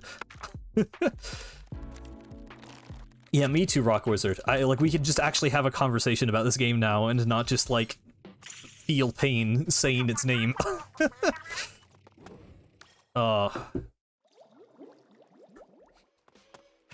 hey, Talkie, or Gaming. I assume you want to go by Talkie because that's what you switched your name to on other stuff, but you're still gaming on YouTube, so I don't know. But hello. It is my birthday, yes, thank you. We need different facial features? Maybe. I've always been a kind of like... I kind of like limited customization. I like characters having sort of a defined look. So I don't mind. I think we have a good amount of customization at the moment, but... yeah, it's valid to want more, I guess. Okay, well, your at is gaming is what I meant, but yeah, okay, Talkie from now on. I think Splatoon trailers in general do a bad job at telling non-Splatoon fans why they should play it. Generally, yes, I agree. I thought this trailer was pretty good. Yeah, I mean, I was saying earlier, I did see a lot of like non-fans just being like, oh, so it's just Salmon Run. Which, like, I do think they could have communicated the, like, structure of the game a little bit better, but I mean, you have, like, the map and stuff. I don't know. I think it could have done more, but I also think they're hiding stuff for the fans and they don't want to spoil everything. I think generally it was a good trailer, at least compared to, like, the last few big single-player trailers. I thought it was pretty good.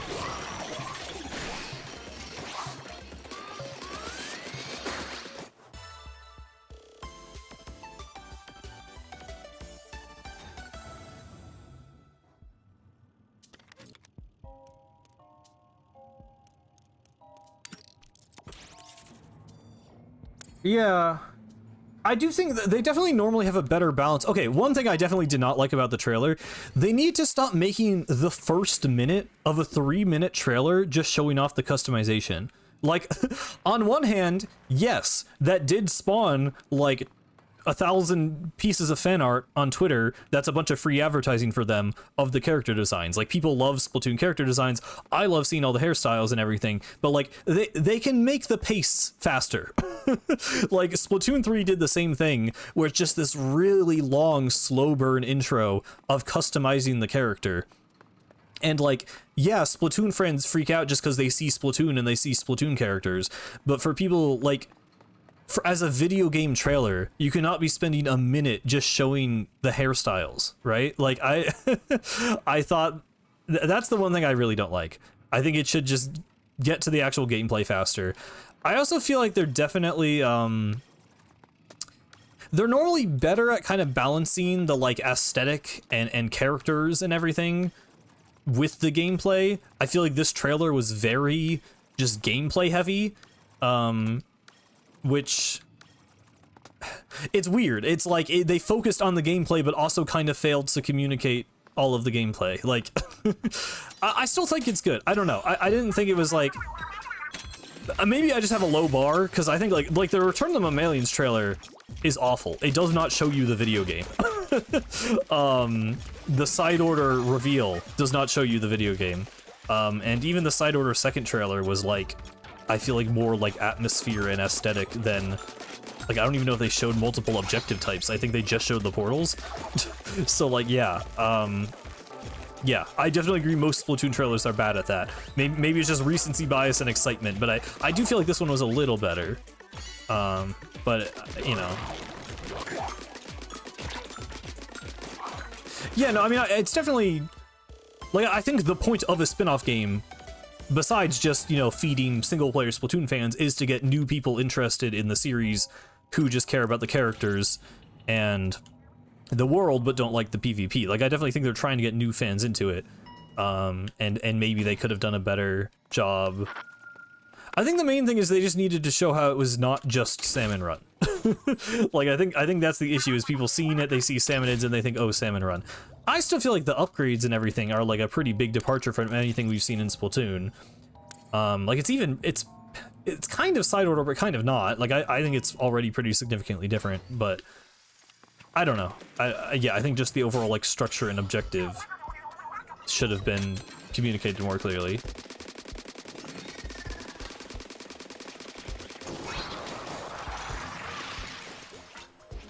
Yeah, no, I agree. Like, I don't know what genre. Like, I've tried, I tried describing the game to someone, like, at work, and I'm like, I don't even actually know exactly what genre it is. And, like, that is something I feel like should be made more clear. Yeah, I mean, I love the RPG elements. I said this earlier, it's just like, I don't think the whole game is just fighting things and getting treasure. It feels like there has to be some other kind of condition that you meet, or like objective, but we just don't know. I do feel like the next trailer will kind of reveal everything though, so I don't know. Yeah, it doesn't feel real, honestly.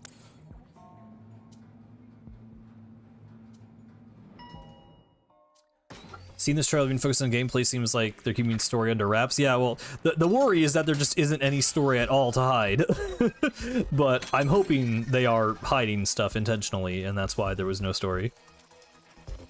There's going to be a third trailer. There's 100% going to be. I mean, they always do a launch trailer for like every game. And even then, like, I genuinely still think we might get a direct for it. There's at the very least, bare minimum is the third trailer, for sure. Oh my god. Oh my god. Yeah. Oh yeah, the first one was entirely story, so I think both trailers are worse off for that though. Like, the first one was too much story and not enough gameplay, and this one was too much gameplay, not enough like actual focus on what the game is and the story. But I do prefer this one to the first one for sure.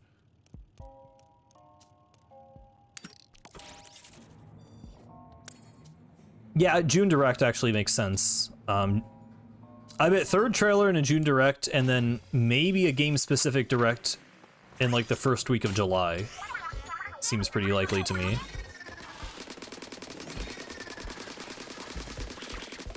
Well, I don't trust the trailer when they do the thing where it's just, like, deep-cut emoting on the hideout ship, because they do that in Splatoon trailers a lot, where they just, like, place characters on the levels and animate them, but it's not like a cutscene or anything. They're just, like, trying to show off the character in the world. Like, again, watch the Return of the Mammalians trailer. It's literally just Neo Agent 3, like, aura farming on, like, 3 different levels. And it's, like, it's not a cutscene, it's not story, it's just the character doing something on a stage. They do that all the time in Splatoon trailers. So I don't know, like those deep cut moments where they're just like dancing around or whatever on the island. I don't trust that for a second. There's the shot of Fry. There are cutscenes of Fry, Shiver, and Big Man that are definitely like actually real cutscenes. But there's also lots that are not. So I don't know. I don't want a game-specific Direct either, I just think it might happen. I've been saying it might just be like a 7-minute thing, not like a huge blowout one, but yeah. I would prefer we didn't get it. Oh, slow demise, okay. I prefer we didn't get it because I don't want spoilers, but I think they might do it because they really want to communicate how the game is different from a mainline Splatoon game.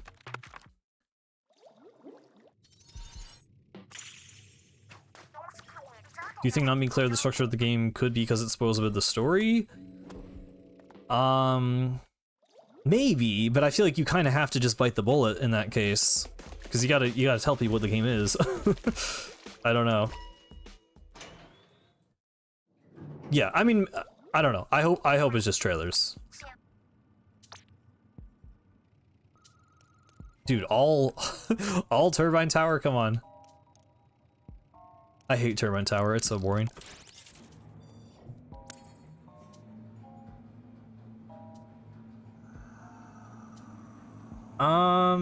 Maybe. I feel like an endless mode seems less likely for this than it would just be for Salmon Run, like, because you do have like actual like physical progression through a level in this case.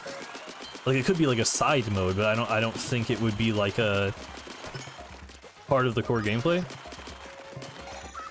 There's some cool Turbine Tower maps. It really sucks in the first few, though.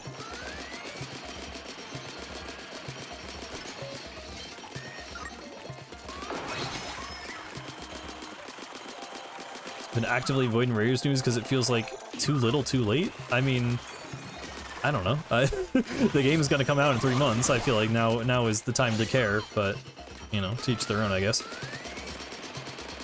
Yeah, I don't think Grizzco's involved.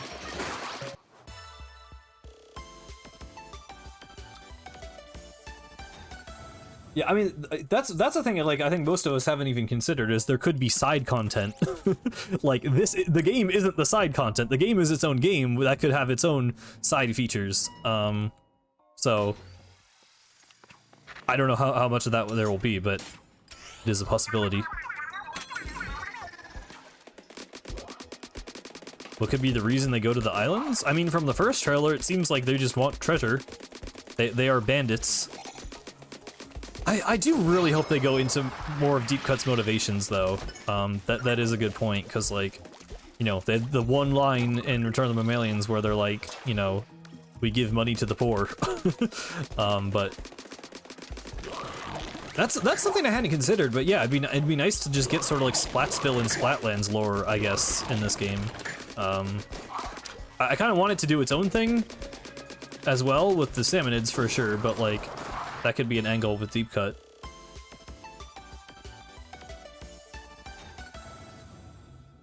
Hello, Alex. Going pretty good. I mean, we're just yapping about Raiders. The gameplay is more on the back burner, in my opinion, and that is to excuse me dying a lot, but that's fine. Table Turf Rev 2. Hopefully not.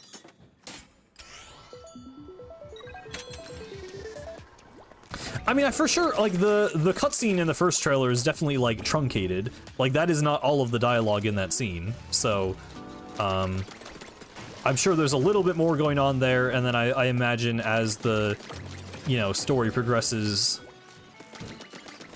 Like, I don't know, I feel like there's gonna be some other angle to it. It won't just be, like, we need to get off the islands. It's gonna be, like, there's gonna be some mystery we uncover, with the islands and the Salmonids. Like, there's gotta be something else to that. Yeah, I mean, now is the time to commit to Deep Cut, for sure. I think they're initially just there to get treasure, but I think there's gonna be something more to it. Like, yeah. I mean, Return, like, you know, it's gonna be better than Return of the Mammalians. I genuinely, like, it would be really difficult for them to make it worse than how they were in Return of the Mammalians. Because they are the main characters. Like, they will just have enough dialogue that characterizes them that they will be more compelling, I feel like, almost by default. But, yeah, it depends. We'll see.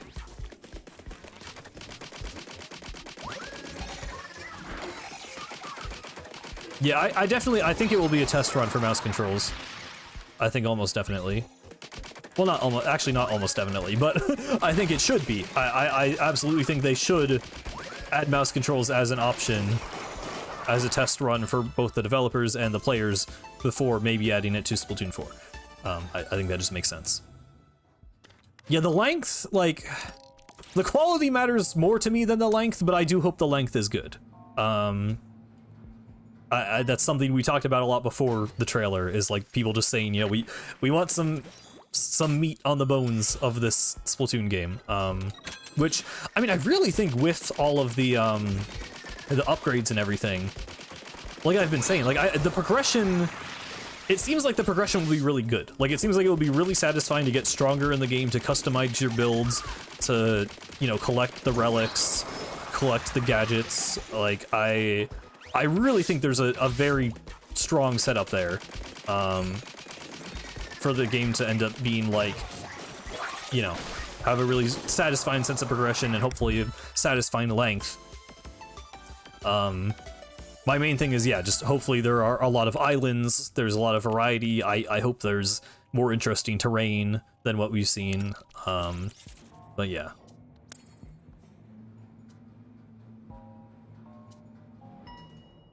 Imagine it's only as long as side order. Yeah, that would be bad.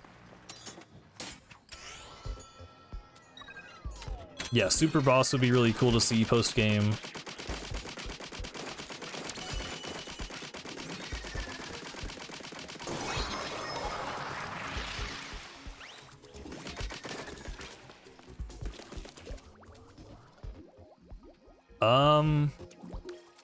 What did rules ask? Oh, I mean, they know where the Deep Sea Metro is. I mean, there's no reason they couldn't go back there. Aiden Cuttlefish supposedly go back there when you return to the postgame. You just go back down. Begging for nobody to be mind controlled. Yeah, hopefully.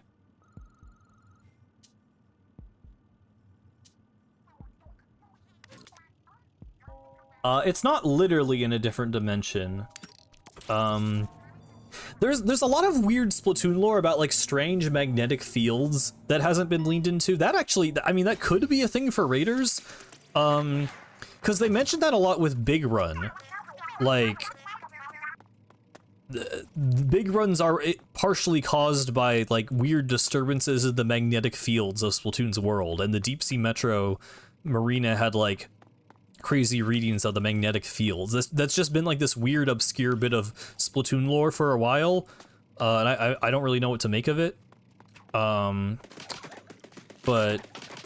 yeah, I don't know. That could be something that matters, maybe.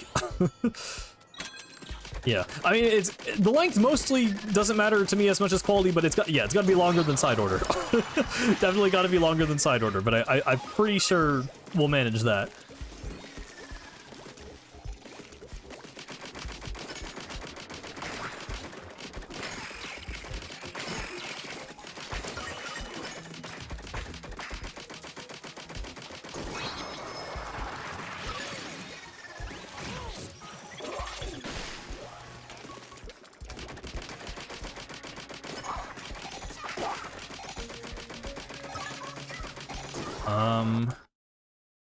What do you... I'm not sure what you're referring to, Note Turtle. What do you mean? What map?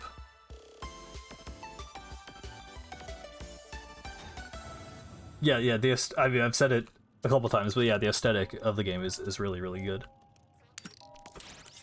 I don't know if it has to do with Tartar, really. Is Splatoon 1 possible without squid form? There's probably a video on that. I forget if Game Champ did that. There's been similar challenge runs done. Yeah, that's exactly what I said earlier, Rock Wizard.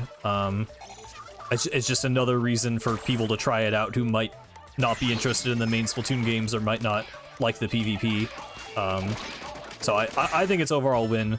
Like, part of me is like, you know, I would have been fine paying the full premium price if it meant they were putting premium resources into the game, but like, generally, if it means the game will be more successful and played by more people, I think the low price is a W. Game Champ has only done no hero shot. I'm pretty sure someone's done no squid form. I mean, you can just look it up. I don't know. That's not really the kind of challenge run I like to do, because those just become tedious at a certain point. I like watching the videos of other people doing them, but yeah.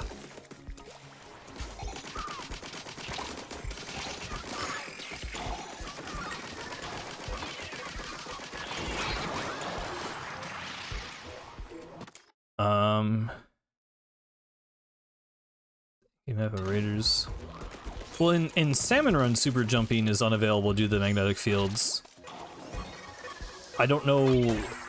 I can't. Are you making like a theory, or are you saying there's something in the trailer? I don't really understand what you're talking about still. The trailer did not seem to imply anything about magnetic fields.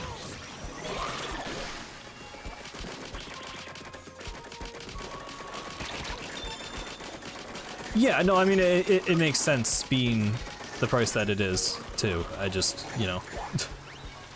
When Mario Tennis is $70, it's hard to say anymore what, you know, how Nintendo values their games.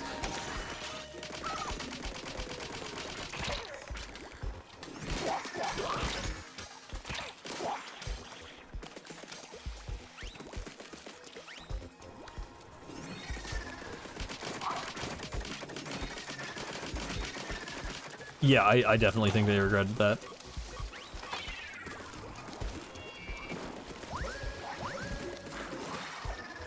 Oh my god.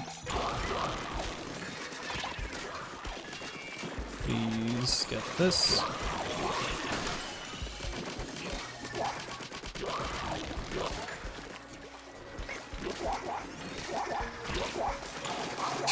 This dodge roll is saving me. Oh my god. And it's not saving me anymore. Oh, there was armor right there. I could just grab that. Let's just do that. The poison might kill it. I'm just gonna run away. Poison is not killing it because they inked under it. There we go.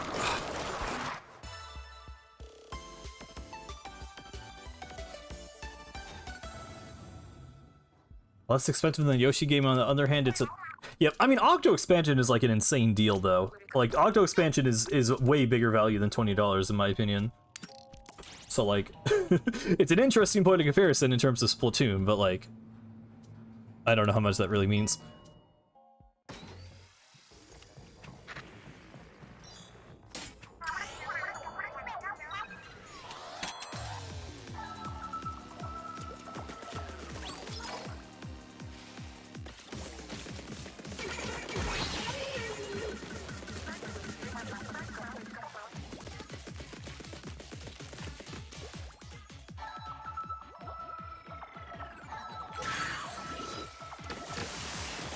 The art style of the Yoshi game does look really cool.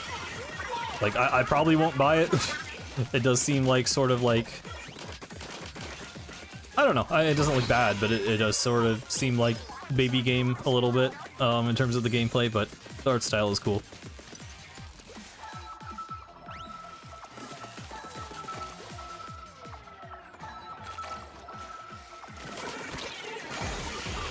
I mean, technically Kraken, but like, saying you're paying $5 for Angopolis Plaza is like such BS. Like, you're paying $25 for side order, let's be real.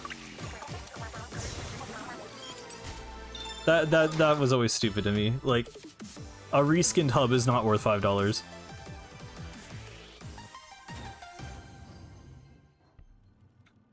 You think gelatins will ever be used outside of side order? No? I mean, they're like virtual. They kind of can't be.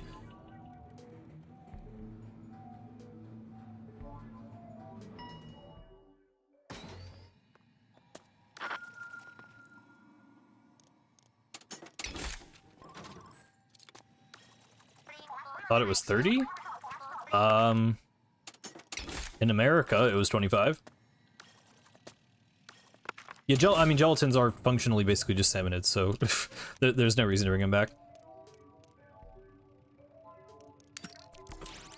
Is this the first time you got past floor 10? No, I beat Parallel Cannon on a different run. Dude, skins, say what you will about Nintendo pricing, I would never pay more than like 50 cents for a skin, or like whatever the Mii costumes were in Smash Bros, where you could get them for like 80 cents. Cosmetics in games should not be more than $1. I think it's absolutely absurd that people pay like $10 for skins. I know there was a thing a few weeks ago, the like Nier Automata crossover and Overwatch cost more than buying Nier Automata. Like, that stuff is nuts to me. I don't get that at all. I do not like. I hate any game where you have to pay for a cosmetic that isn't Smash Bros, I guess, because I've bought a few Mii costumes for, again, like 80 cents. I hate free-to-play. I really hate free-to-play as a model so much. I get it, like, it's good for some people. Like, I understand, like, it does make games like more accessible in a way, and like for multiplayer online games, like I get why it's done, but it just feels predatory to me. It's everything is overpriced that you actually do pay for, and it just, you know, constantly having like an in-game shop is just such a bad vibe. I don't know. I hate anything like that.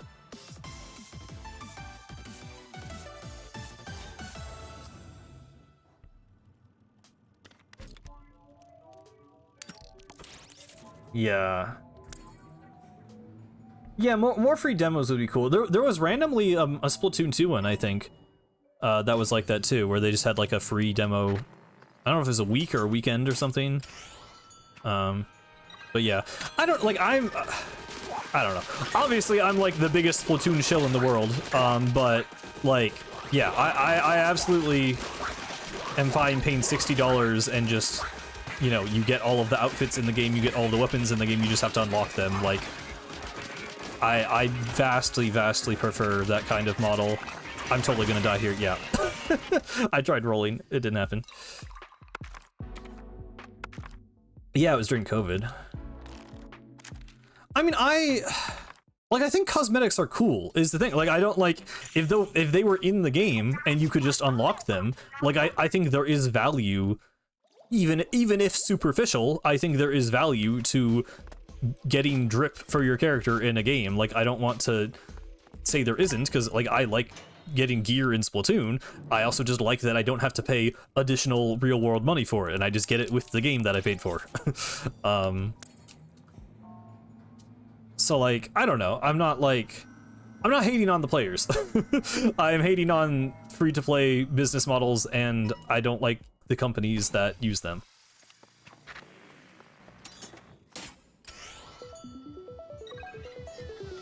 I said this earlier, but the Raiders' hair seems very, like, specifically designed to take advantage of the fact that they don't have to worry about headgear.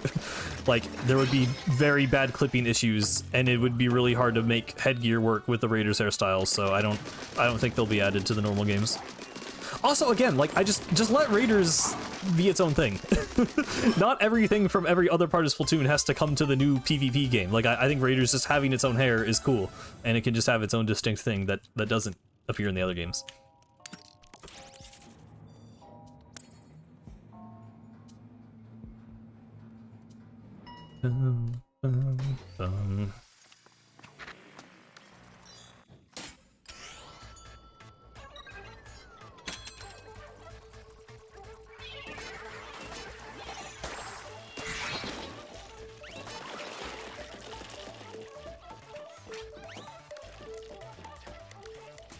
Yeah, like, I don't know. I said this earlier, I don't want to, like, go on the whole rant again, but, like, yeah, Raiders, I don't like that people look at every aspect of Raiders and just say, okay, but are they adding it to Splatoon 4 or Splatoon 3? Like, just let it have its own identity as its own game.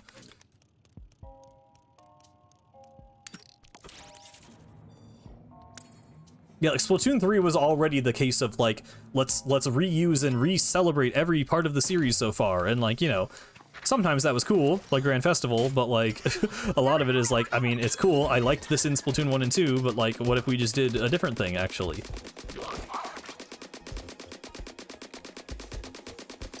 I bet Raiders is gonna have the best music in the series? The music is my biggest concern with the game so far, if I'm being honest. But I don't know. I'm sure it will still be good.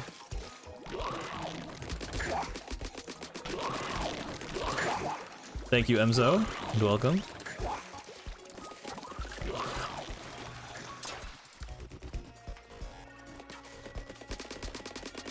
Yeah, I do think we're, like, I don't know, people put together, like, the map from the trailer. I think we're only, like, a little bit south of the Splatlands. I don't think we're actually that far away in Raiders, but yeah, far enough away that things should be distinct and different, and that can be okay.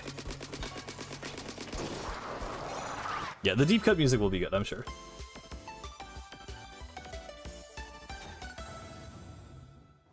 One of Splatoon's main composers left Nintendo last year? Oh. I feel like I knew that, but I forgot. Yeah. I mean, I'm sure they'll cook. I haven't liked the trailer music, but it doesn't seem like... I just think it's weird that there hasn't been a main theme. I went on a whole rant about this last stream, I think, but I want a main theme for the game, and I think it's weird that there hasn't been one yet.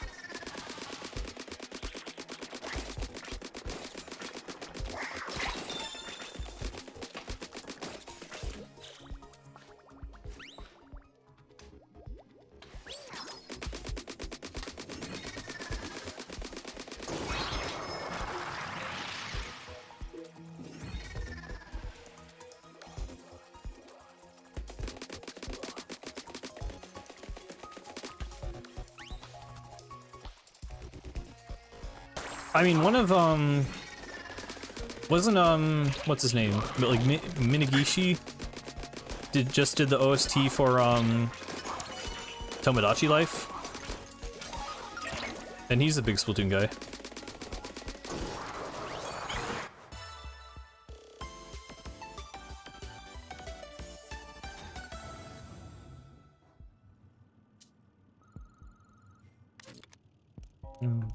I don't want to do Zone's floor right now.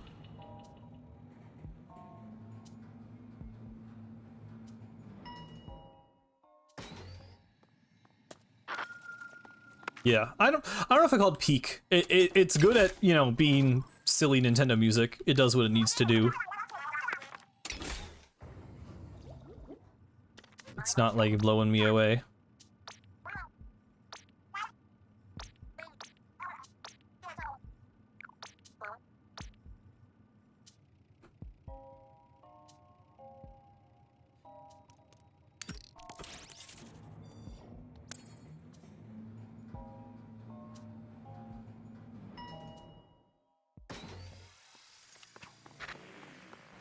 The Hey Every motif is in a Tomodachi Life song?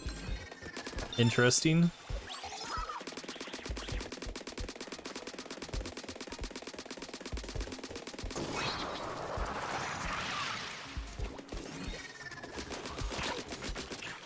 I am, okay, yeah, okay, whoops. My bad.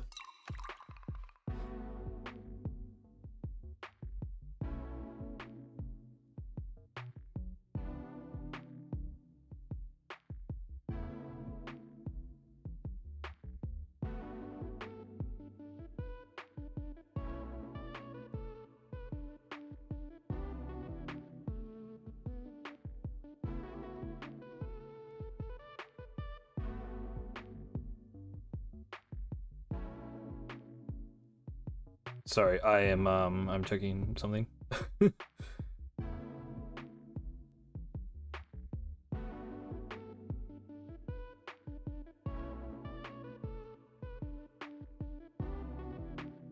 My sister sent me a happy birthday text. Yeah, we can listen to this music. This music is good.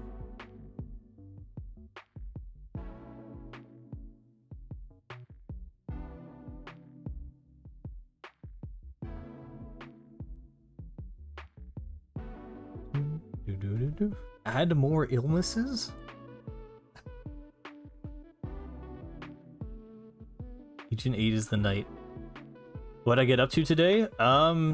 Work and streaming. Mostly so far. So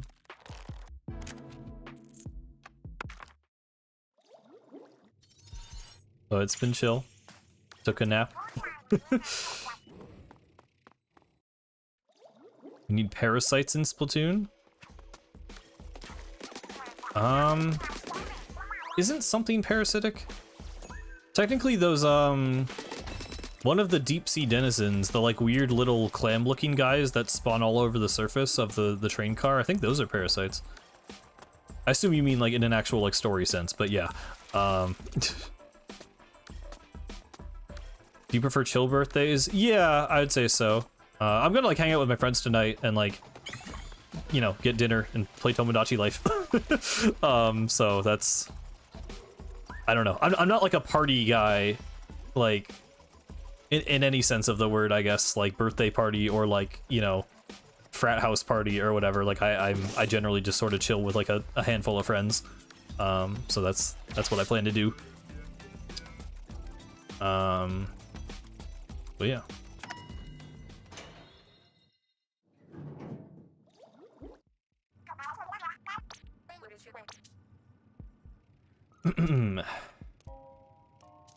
I don't like any of these. Okay, I'll do this.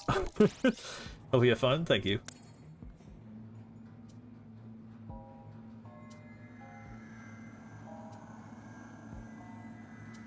Thank you, Maso. Deal birthday party is like 7 dudes playing Smash Bros in the same room. Yeah, that's kind of vibe I'm hoping for.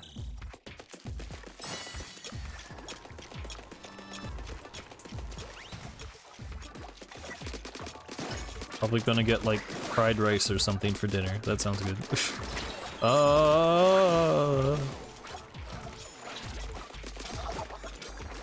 This is the first floor. Was there like an ink mine? I feel like I'm going insane. How do I have ink mines? Oh, I have saturation. I'm I'm on floor 1. How is this? I have full saturation. Oh my god, I'm blind. Okay. I was gonna say.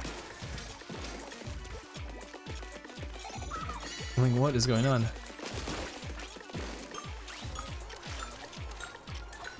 you think we'll get Animal Crossing?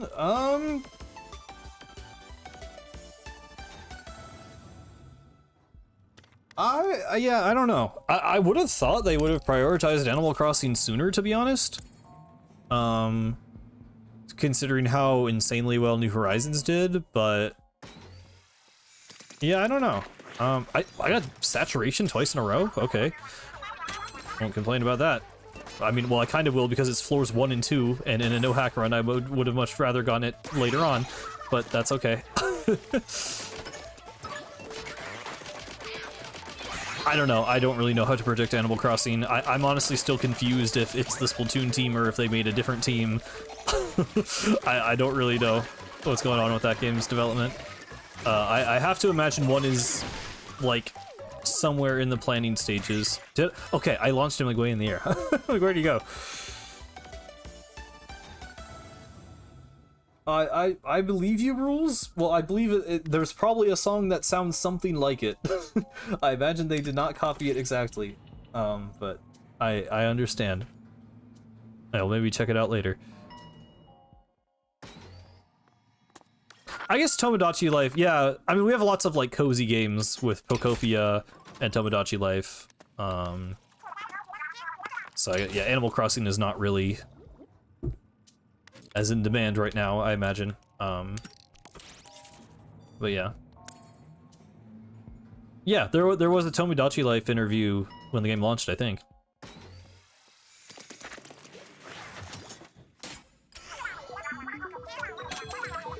I forgot this floor existed. I haven't played this one forever.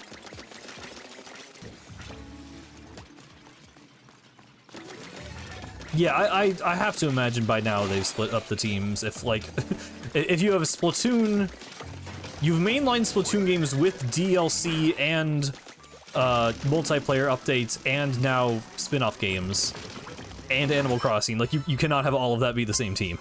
So I'm sure, I mean, if anything, like, I wouldn't be surprised if there's a sub-team of Splatoon making, like, DLCs and spin-offs, and then Animal Crossing, people working on Animal Crossing. Have you heard of NSR? No Straight Roads, I assume? I've heard of it. I don't know too much about it.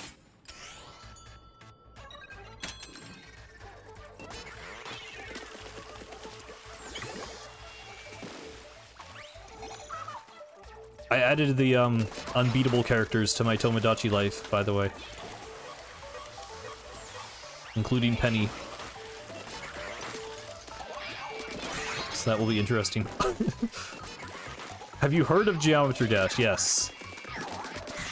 I have a friend who's like a elder mod of Geometry Dash. What brings us to side order today? I wanted to yap about Splatoon Raiders while playing a single player thing that I could kind of just turn my brain off and play. So that's pretty much why I did this. Penny can finally meet Isopadre, true. Have you heard of Splatoon? That's like that stupid paintball baby game, right? I don't think I would play that. I don't think I'd like it. Okay. That's what I get.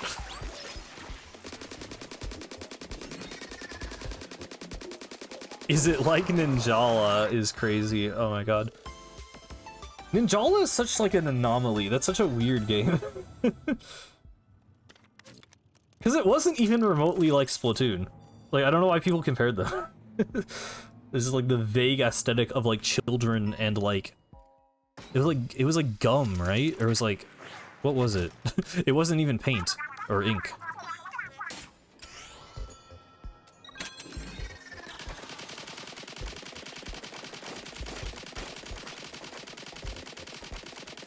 What is going on with the... I have homing shots, right? I must have. Oh. Can I stop getting saturation?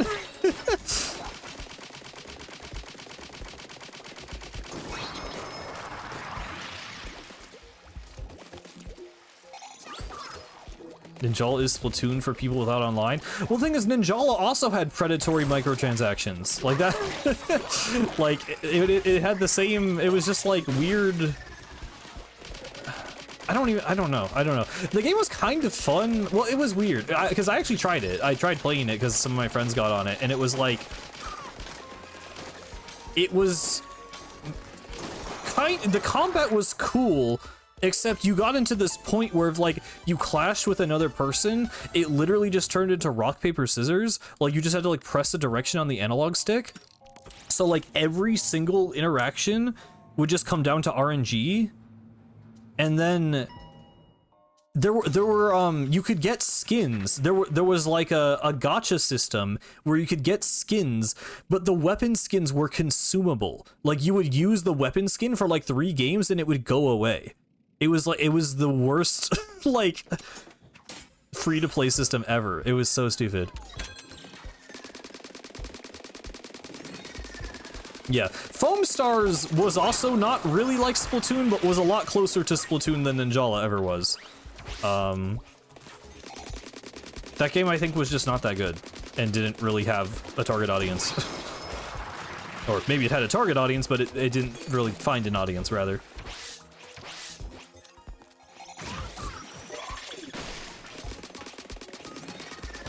Rental Do.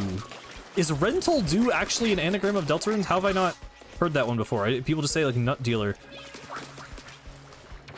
Yeah, I heard there was, like, AI art in the game, too.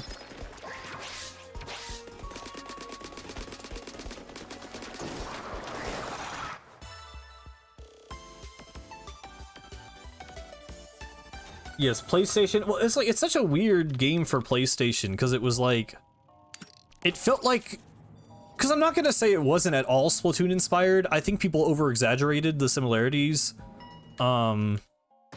There was Rave Breaker, which was funny. That was a funny. They posted some, like, I think it was like actually a character or something named like Rave Breaker, and then every single reply on Twitter was just people posting the Wave Breaker image from Splatoon. That was funny, but yeah. It was like, it vaguely kind of had similar aesthetics to Splatoon, but like it wasn't fun enough to be as interesting as Splatoon, but it also like wasn't like serious enough to be appealing to like shooter fans that have PlayStations. So I think it was just like a weird in between of, like, you know, you try to appeal to everyone, you actually appeal to no one situation.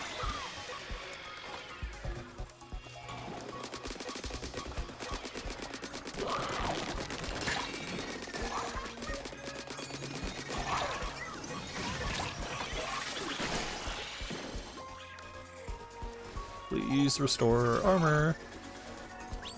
Okay. Dude.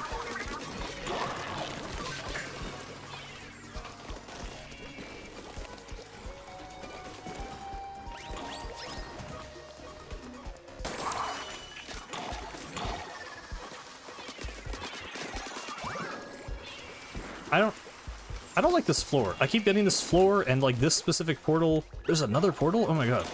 Okay, let's do this one then. Didn't realize.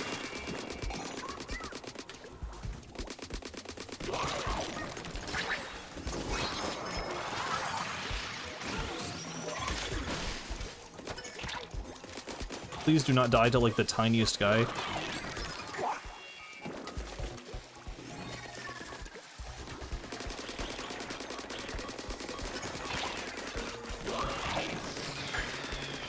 I know there was also like a comparison.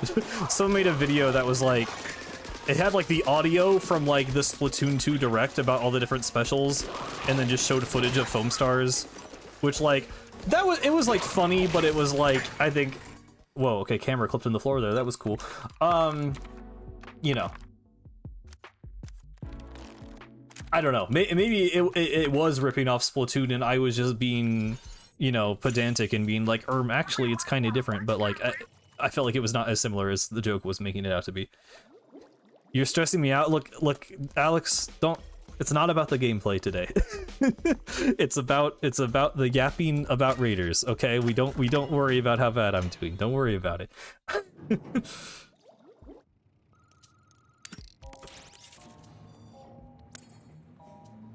Thank you, Crispy Bat. Yeah, like, yeah, I'm worried about the Salmonids, but I'm trying to stay optimistic mostly. Oh, hey, Antiflow, thank you. I thought they just gave me the same floor for a second. Actually, is this technically the same? No. Is this the same? Are there multiple portal floors with the exact same layout? I thought they only did one objective type per, like, terrain, but, like, is this not the exact same thing I was just on?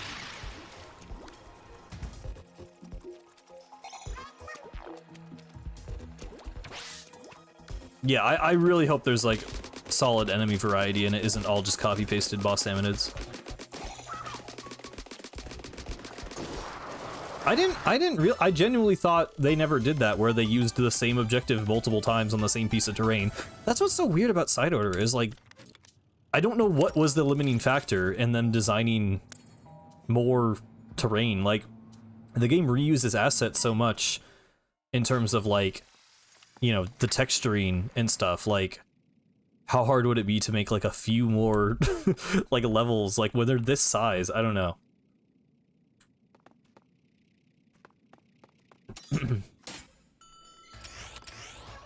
Oh, the dash tracks, yeah.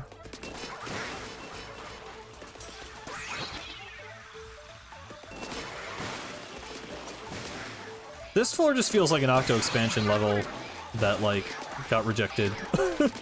I'm not trying to, like, hate on Side Order today, but it is a thing of, like, you know, after the Raiders trailer, coming back to this, now I'm like,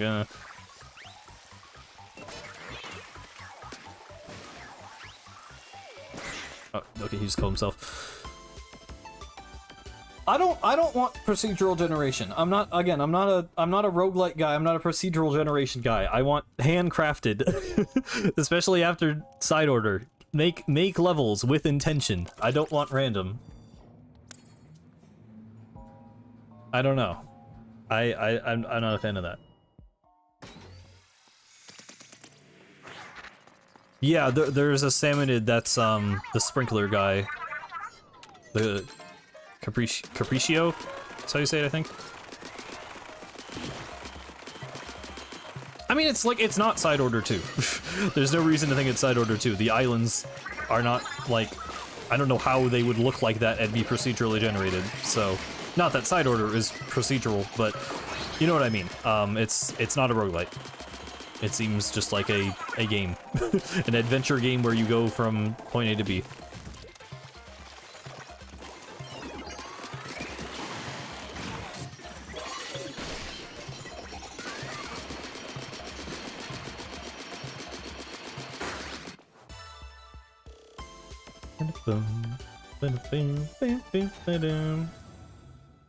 Yeah, no, I mean, I do agree.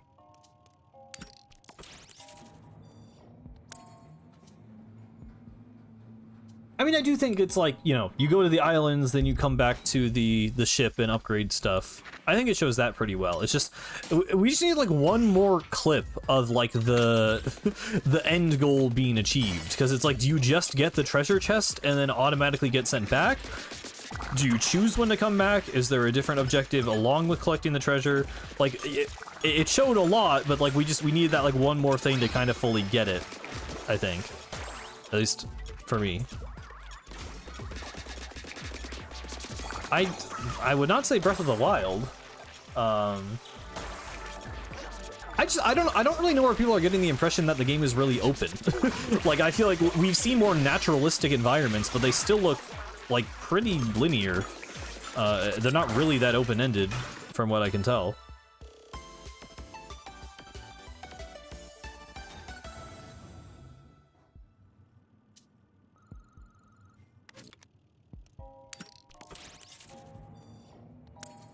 Yeah, I mean, so many Nintendo games are designed like that, though, where there's, like, you know, some kind of overworld more, you know, naturalistic looking levels, and then sub areas that are more video gamey with like more challenging level design. That's like Breath of the Wild, Mario Odyssey, Kirby and the Forgotten Land. I mean, arguably Splatoon 3 at least, if not all of them in the hero modes. I mean, just so many Nintendo games do that now, so yeah, I mean, it looks like Raiders is doing that, but if we call all of those Breath of the Wild inspired, I guess that's not even, you know, incorrect probably, but yeah, I don't know. It's just kind of what to expect at this point. Yeah, DK Bonanza.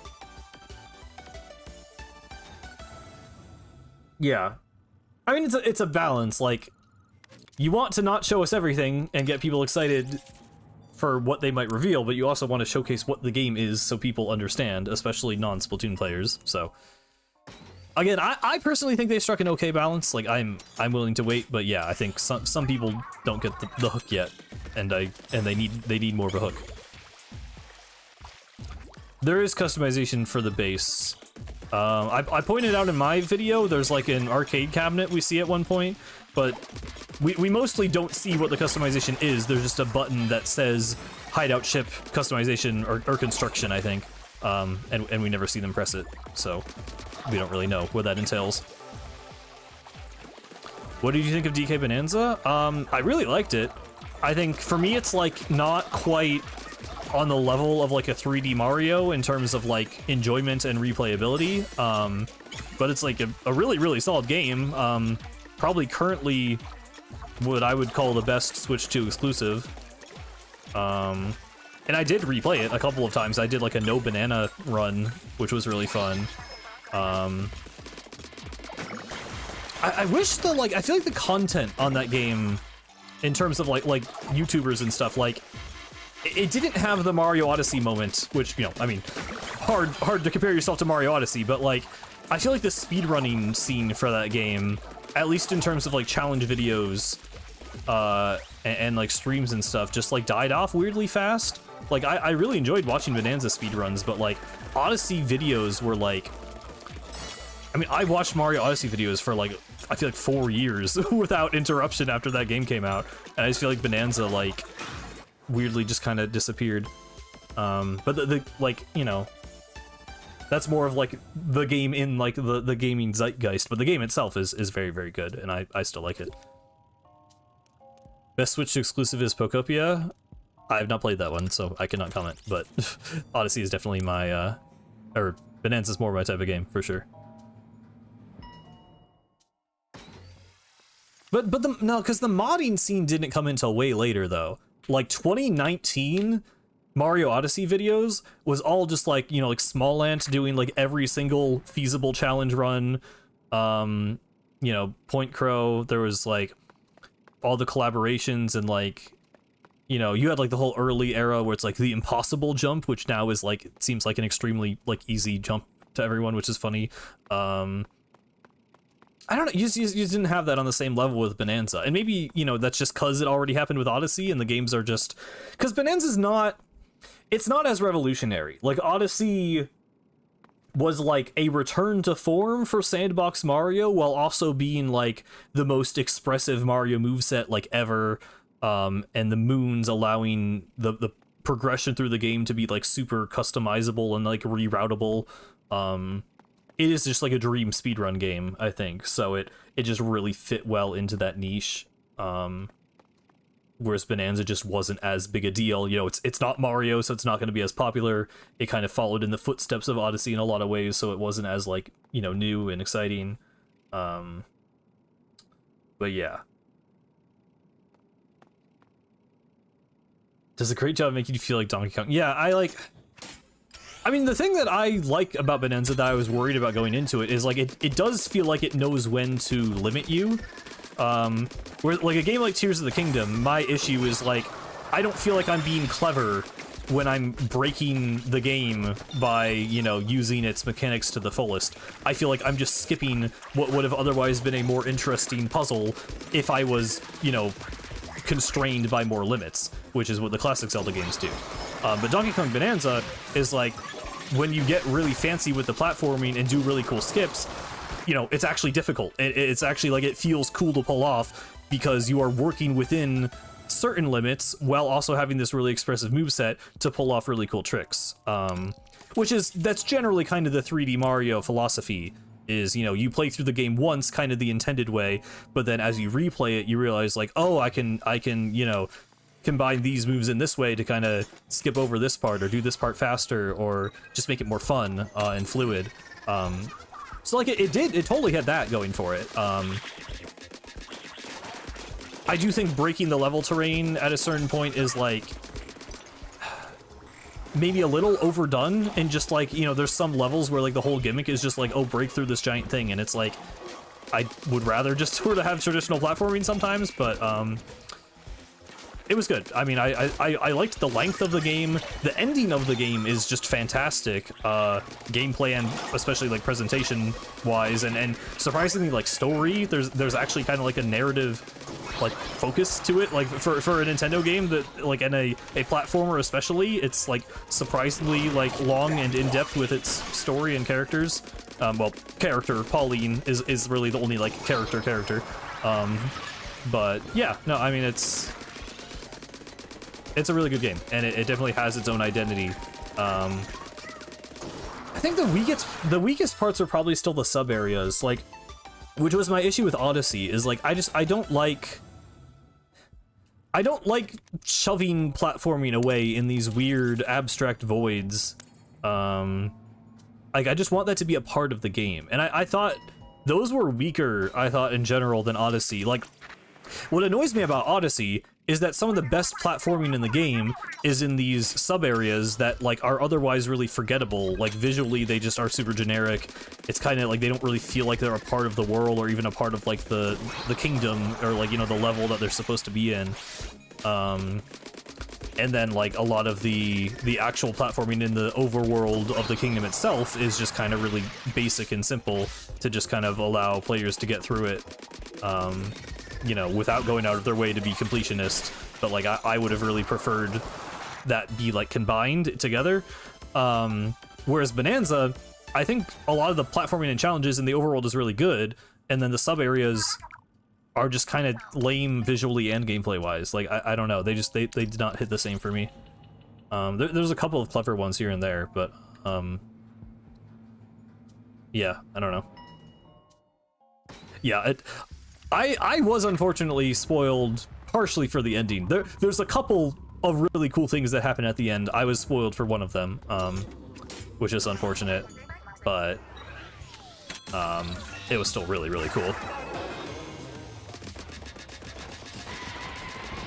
Yeah, some of the aesthetic things in Bonanza, when the game wants to look good, it looks really, really good, and then sometimes it just does not care. It is like, we're a video game, we're gonna be made out of blocks, and it's like, oh, like, I guess. that's fine, I guess.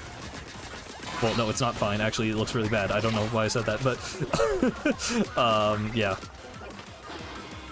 It didn't really have the island problem, though, of Odyssey. Like, I genuinely think the actual layers looked really, really good, and actually felt like they blended gameplay and aesthetics really well.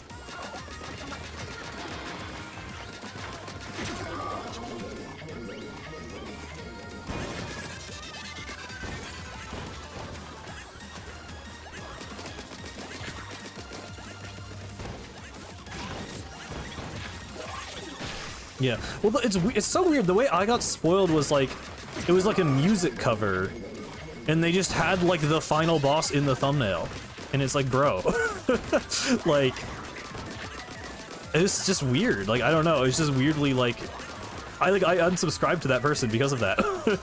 Like, it was just such a weird, like, thoughtless thing to do. I don't know. You can use Pearl Dra- I know, I'm sorry.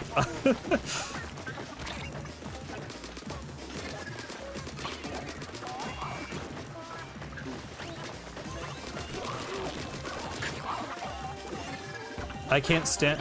See, I thought I would be really annoyed by Pauline's voice. I kind of got used to it. Generally, I'm definitely not a fan of that in games. Like, having random voice-acted quips in a platformer is like, you know, I could have done without it, for sure. But It really, the main one that bothers me is when you're on low health. And you have a health meter on the screen, it plays like a beeping sound effect when you're on low health, and then Pauline, like every 20 seconds, is like, hey, you're on low health. It's like, dude, I know. I literally know. That annoyed me, but I actually thought it was fun that she, you know, when you fight enemies, I liked that she kind of like had those like exclamations. I liked that.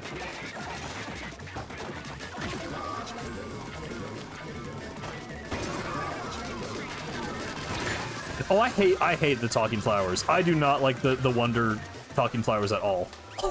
those guys are really annoying. I actually cannot stand them.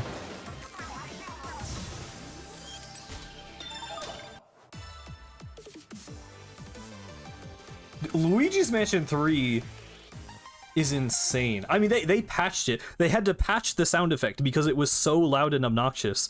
And it's still loud and obnoxious. It just isn't like, you know, absurdly loud and obnoxious now. I mean, it still kind of is, but yeah, that was ridiculous. I don't know what they were thinking with that. They're staying here. I mean, I don't mind them as much in like the spin-off games, to be honest. I watched like 2 streamers who bought the you know, real life talking flower, and now it just goes off in the background, and it's like, it's sometimes funny, but it's also like, why did people unironically buy that? Like, I don't know. Yeah, no, I loved Pauline's the hideout dialogue. Like Pauline is just so much more like, I mean, the thing is, just Nintendo voice acting is normally like not that good. Like they just don't really hire like big name actors a lot of the time, and their voice direction is off a lot of the time. Like, it's mostly Zelda, I guess is what I'm talking about, but yeah, Pauline's voice actor just absolutely knocked it out of the park. I mean, she genuinely elevated that character in a way I was not expecting. I have not Gooberling. You have to make so many Miis for it. I'm not that fast.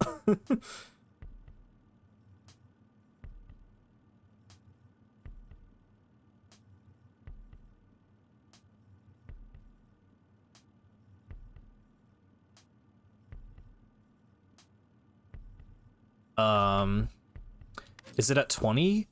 I think it's at like 35. That's what I heard. Yeah, Fire Emblem voice acting is really good, but I guess I mostly mean Zelda. I feel like there's been other examples of bad voice acting, but I mean, Sunshine was rough, but that was a while ago. But yeah.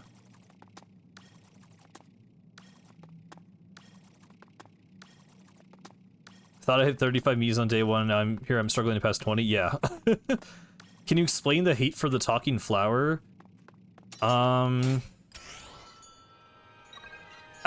humor is mostly, the humor just doesn't work for me. Like, they're never funny, and they're very often trying to be funny. They just kind of like, they're like, you know, that just happened. Like, it's that type of thing where it's like, I just want to experience the game and, you know, have my own emotions and not have the game feel like it's telling me how to react to things, basically. That's kind of, like, I don't know. They also reuse voice lines constantly. Like, they don't even always have unique dialogue, so you're just hearing like the same lines.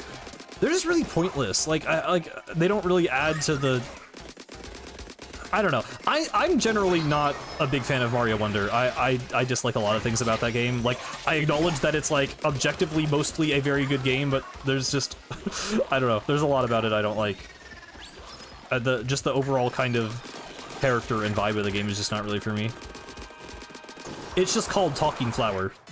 They don't have like a name. You can turn the voice off, but then that annoyed me though, because then I had to like, I felt obligated to like read their text manually. I don't know, maybe that's just a me thing, but like they're still there in the level and the text boxes pop up. Like, if you could turn them off entirely, I would have no issue with it, but yeah. Yeah, Wonder is like, my main thing is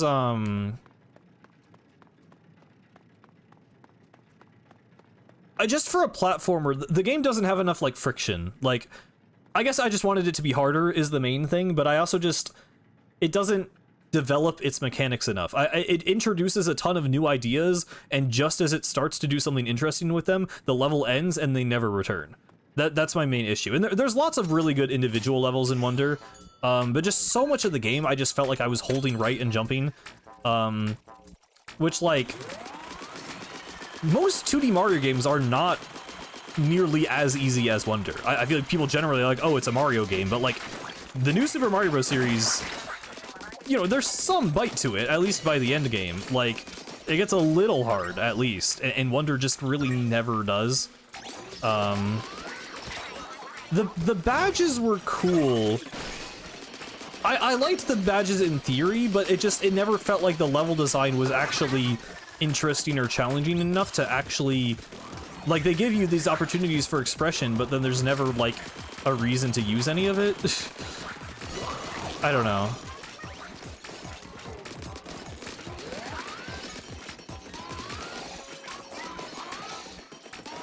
I mean, New Super Mario Bros. Isn't hard, but it's not as easy as Wonder. I don't know. I mean, I just don't really like 2D Mario that much in general, if I'm being honest. Like, I haven't replayed the New Super Mario Bros. Games that much, so maybe they're all easier than I remember, but yeah, I don't know. I just didn't like it.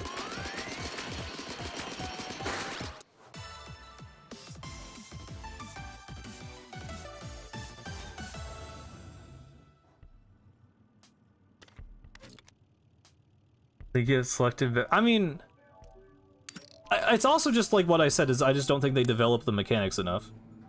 Like, it's not just a difficulty thing, it's just like, I don't think the levels are that interesting. Like, there's so many enemies that just like show up and it's like, okay, this is like a bird that moves slightly differently through the air, and then the level just ends. Like, I don't know. The grapple hook was really cool.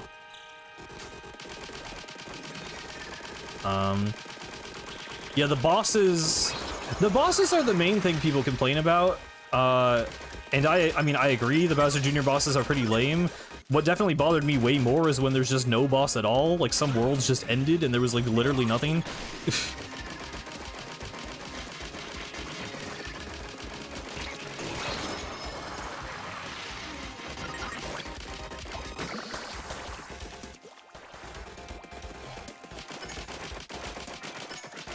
Yeah, I've heard the DLC is good, but you know, I didn't really love the original game, so I didn't buy that. But I've seen a bit of it. It looks pretty good. I don't like the bosses are not as big a deal for me. Like, I don't really play 2D Mario for the boss fights, so I guess like that was not really my issue. I just, so many of the worlds just like ended, and there was just nothing. Like the worst part of the game, in my opinion, is I think it's like the fungal mines. There's like the boo houses are cool. The start of it is cool, but the ending part, there's like you turn into this slime thing, and the slime thing is like, okay, you can climb on walls and ceilings. That's fine. I think it's kind of boring. I think you just jump and hold right, and there's like no challenge to it. And then the next level, you turn into the slime again and hold right.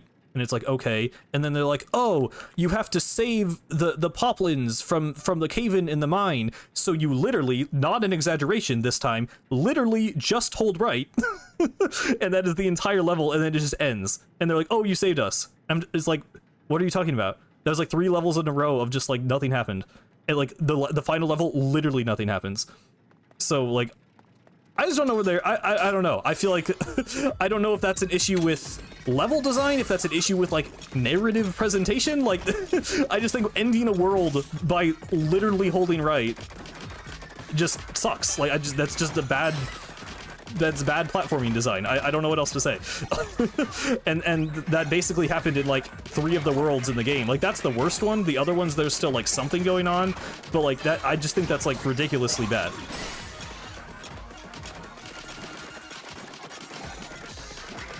And I don't know, like there's really good levels in the game. I think parts of the game are worth glazing as much as some people do, but I think it's weird that those, like that to me is way more offensive than like a mediocre Bowser Jr. fight. No, the challenge one is the like Sparkling Falls, I think. which that one also just kind of ended, but at least there's like a gimmick there. It's like there's a wrong exit to the level, so you can like fail it, but like even then it's kind of just pretty underwhelming to find the correct exit. I don't know. I don't think cut content was the issue. It was just weird decisions. Like, I think they were just trying to not make it feel as generic as a new Super Mario Bros. Game, so they're like, okay, we can't end every world with a Koopaling fight, what will we do? And I guess in that case, they just didn't have a better idea, so they just said, okay, we'll just end the world, which, yeah, I don't really like that. The music is also very hit or miss for me. There is some really good music. The Bowser Castle level theme is really, really good. Some of the world themes are really good. I don't like the main overworld theme. All of the like World 1 music does not hit for me. But yeah.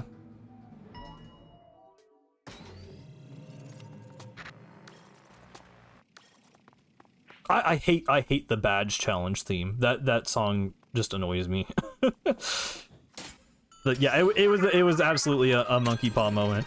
Oh, you don't like the Koopalings? We'll make half the worlds not have boss fights and the other one have the same boss fight. That's still just a Koopaling fight. Like, okay, sure.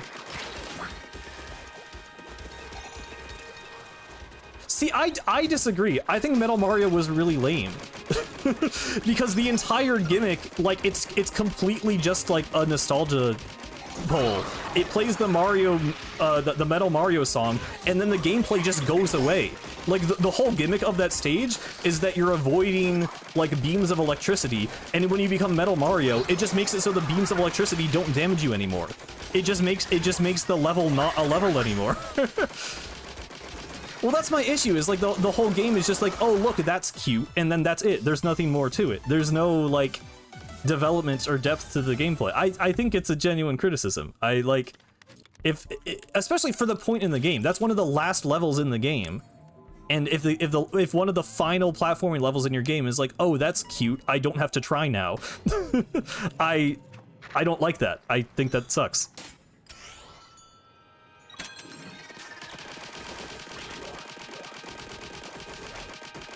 I think it's a lot of my issue is the structure of the game. Like, because like, okay, the second level in the game is the Piranha Plant level, right? Where they sing. To me, that's an oh, that's cute moment, because that level also is not very good platforming wise. It's just an auto scroller where Piranha Plants show up sometimes, but they made the Piranha Plants sing, so it's like it's super charming and cute and fun, because it's like, oh, they're like singing a song as you go through the level and they're popping out the pipes in time to the music. Like, that was really cute and high effort, and I enjoyed that. Because that's the second level in the game.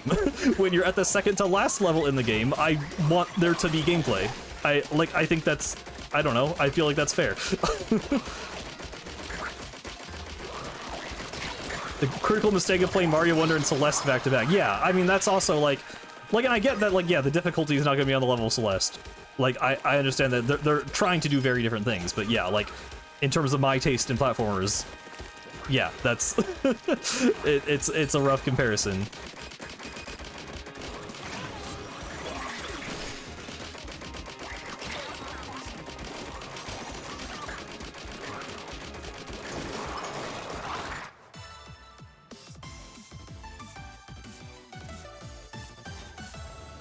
Is Celeste any good if I like 2D Mario?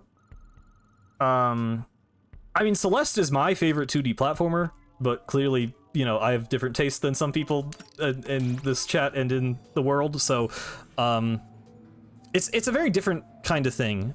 Celeste is like, it's really difficult but really forgiving. So like, most of the game is like challenges on a single screen, but every time the screen transitions, it's a checkpoint. So like, you're basically just going to be kind of throwing yourself at a challenge over and over and over again until you get it. But to me, that's like really satisfying, because it's like this sense of like mastery and like perfection of the controls.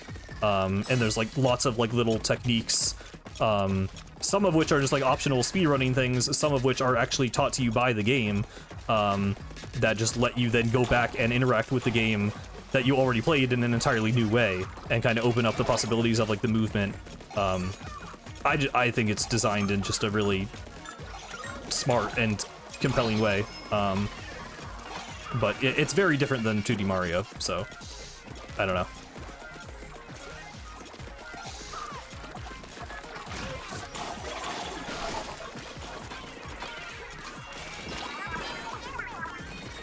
It got a bit rougher on replays, really? I feel like the more I play Celeste, the more I liked it, honestly. I mean, I've never replayed the B-sides and C-sides ever, to be fair. So like those I don't know how well they hold up, because like those are stressful and really hard, and I like did not want to replay them. But the main chapters I love.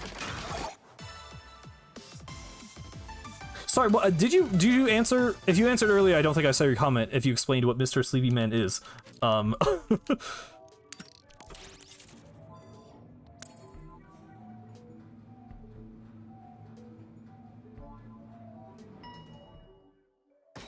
yeah, I think B-sides are too long. I don't know, I kind of almost didn't even mind. Like, I really like that Celeste is not afraid to make super long levels. Like, Farewell Farewell is like absurdly long, but I kind of love it for that. Like, it just is like the ultimate platforming level of all time to me. Like, I absolutely love Farewell. Will I ever play it again? I don't know. I would have to get back into the game and summon some courage, but it was one of my favorite gaming experiences, playing it for the first time.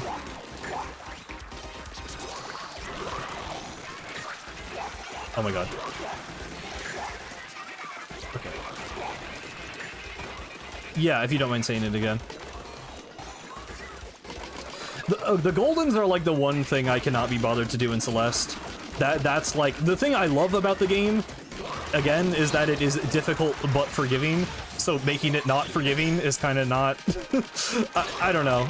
It's cool that it's there as an option for like people who are insane, I guess, but I don't want to do that to myself. Yeah, that run was actually sort of far. 19. We need longer. Yeah, I love. I mean, that's, I think, maybe an unpopular opinion. I really love the Splatoon levels. I love the super long Octo Canyon levels. I love After Alterna. I would love more stuff like that too.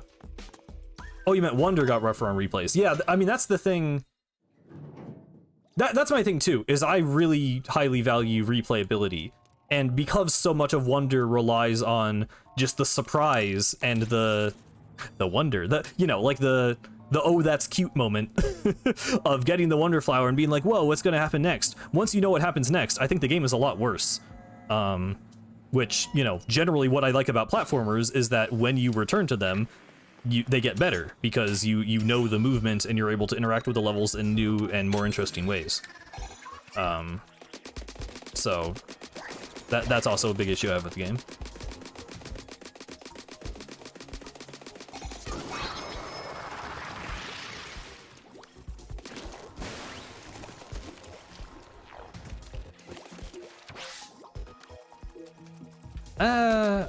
I don't love the rocket sequence. I mean, if you've seen my level ranking video, you know where I rated them. None of them are very high, I think. I think B tier is the highest any of them got.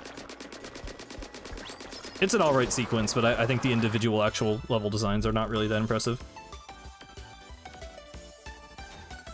3D platformer collectathon where you're constantly resetting the world state, trying to mess with the characters, and generally such a good message, really heartfelt.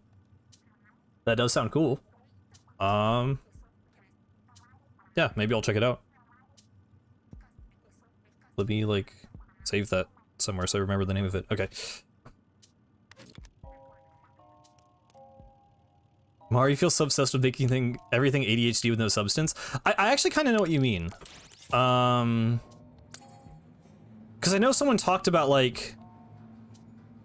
I saw a video or something once about, like, the rate that you collect moons in Mario Odyssey, and how there's, like, a consistent, like, pace, generally, to, like... You're getting that kind of, like, dopamine hit of getting a moon, like, you know, every couple of minutes. Even though some of the tasks are, like, kind of menial or very simple challenges that aren't really, like, that, like, interesting in terms of gameplay. which that is an issue. Like I am one of the, you know, there's too many moons people, which I think some people take that the wrong way, because it's like, it's not that you want the world to be less interactive, but every way you interact with the world should not reward you the same way, I think. And it is something, it's like, I'm a little mixed on it, because I do think that's part of what makes it such a good speedrun game, but I think as like a casual platformer, I dislike how easy a lot of the moons are. I mean, there's not no substance to the entire game. I think it's fair to say there's no substance to some of the moons. What are the really bad moons? Everyone talks about like the ground pound moons, but I feel like there's like worse examples.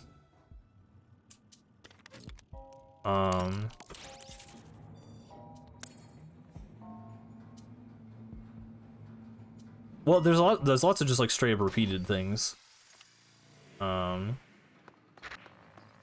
I actually prefer the Inkjet levels to the Zipcaster levels, if I'm being honest. I think the design is a lot more interesting.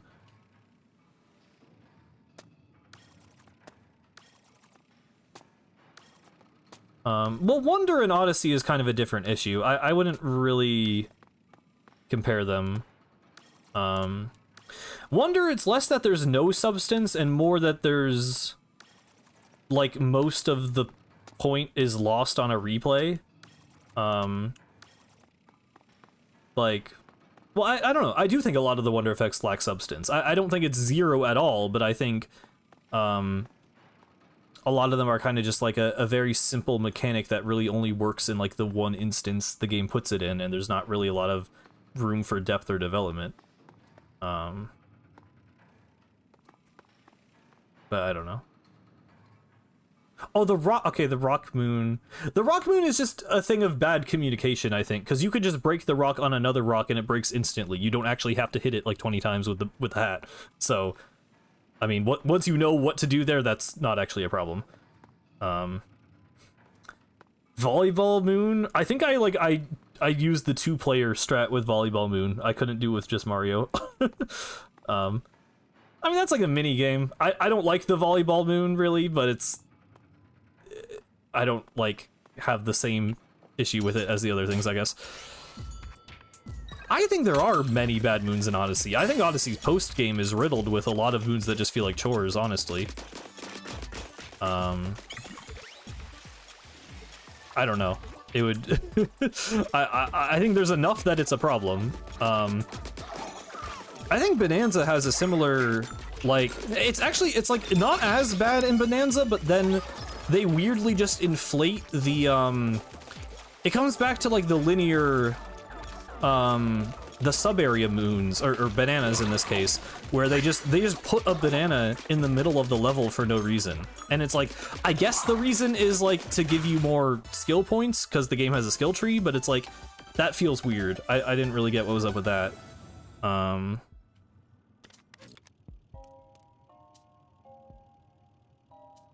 2-player with, oh, Odyssey and Bowser's Fury. Yeah, I mean the co-op modes are pretty undercooked.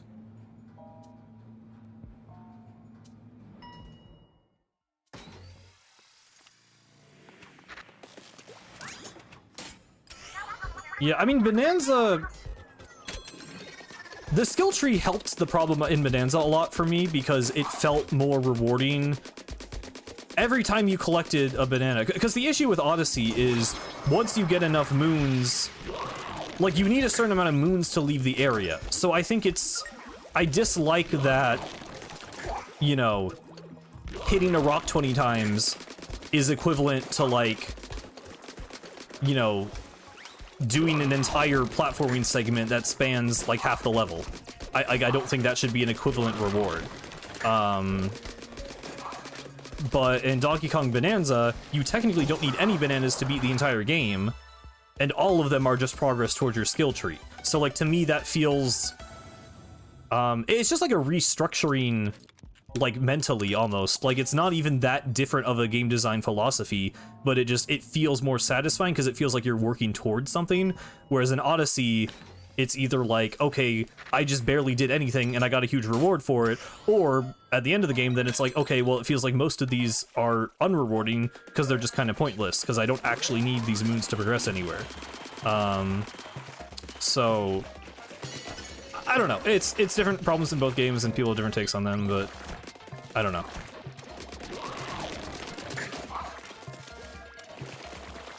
They've all the mid.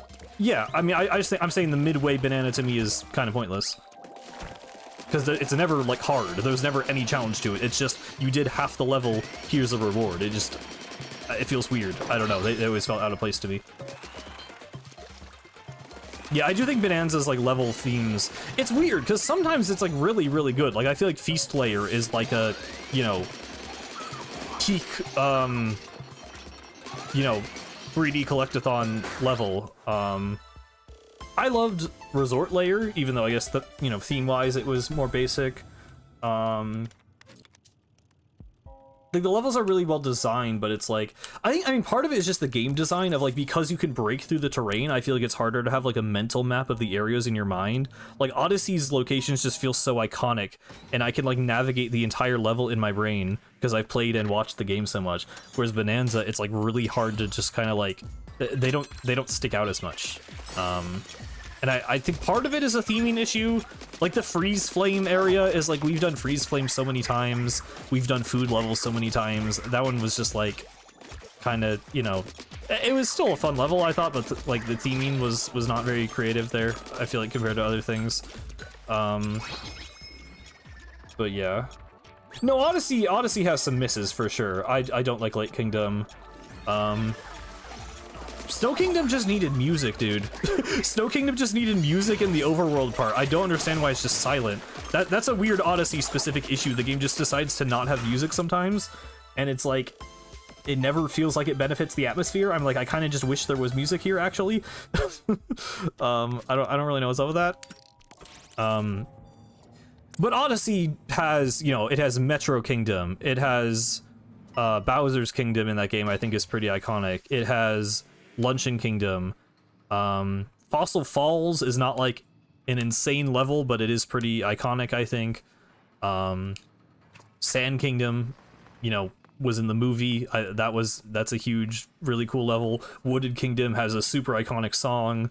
I think Odyssey mostly has pretty banger level themes that definitely stick in people's minds. But yeah. Yeah, the landfill layer, I think, is a pretty lame part of it. Like I get that they just wanted to be like, hey, the game is about breaking through terrain, so what if we just like fully committed to that gimmick and the whole level is just you have to dig through it. It's like, that's cool in concept, but yeah, I think the execution there is kind of not the best.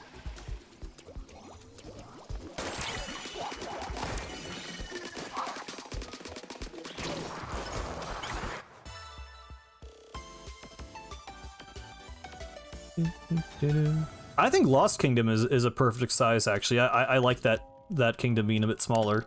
I think Lost Kingdom is like one of my favorite parts of Odyssey, actually. I like really like that level. Because that it combines the theming, like the Tropical Wiggler is a really cool mechanic that visually fits in with the level super well. The platforming is like pretty interesting. The trap beetles are really cool. I like the ground pound platforms. Yeah, I really like Lost Kingdom. The vibes are cool. I didn't like hate Landfill Layer. I like Landfill Layer probably more than like Lake Kingdom from Odyssey, but I just think it's a low point of the game, I think, comparatively. Yeah, the game finish is really strong. That's true. I agree with that.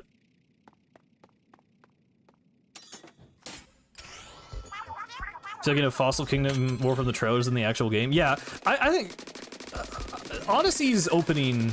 Well, I love Sand Kingdom. Sand Kingdom is my favorite level in the game. But I mean, Cap does what it needs to do. There's nothing wrong with Cap, really. It's a tutorial level. I think Fossil Falls.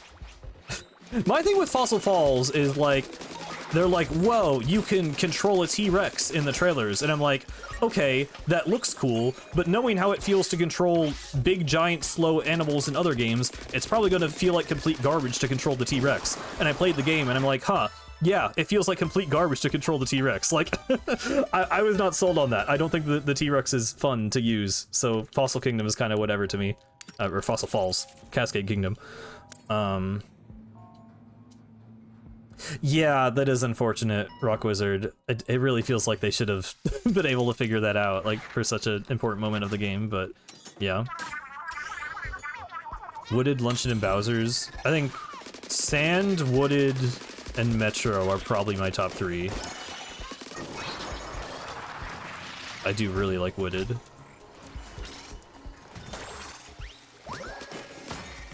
I really should do like a 3D Mario thing. Like, I played Galaxy, but I would like to maybe play some of the other 3D Marios on stream, because I do have a lot of thoughts on them. Okay, really? Really?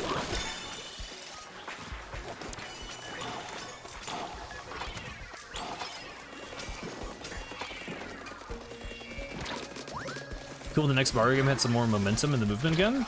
I mean, there's some pretty cool stuff you can do with Mario Odyssey momentum. Cosmic makes its own quiets. Maybe I will.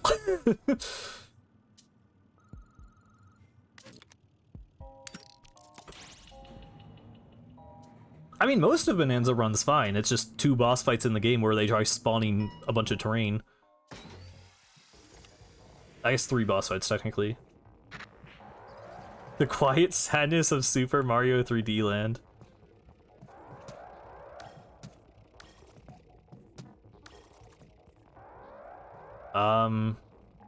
Yes, I've done everything in Odyssey twice. I've played the game from like start to credits a ton of times, and I've 100%ed it entirely 2 times.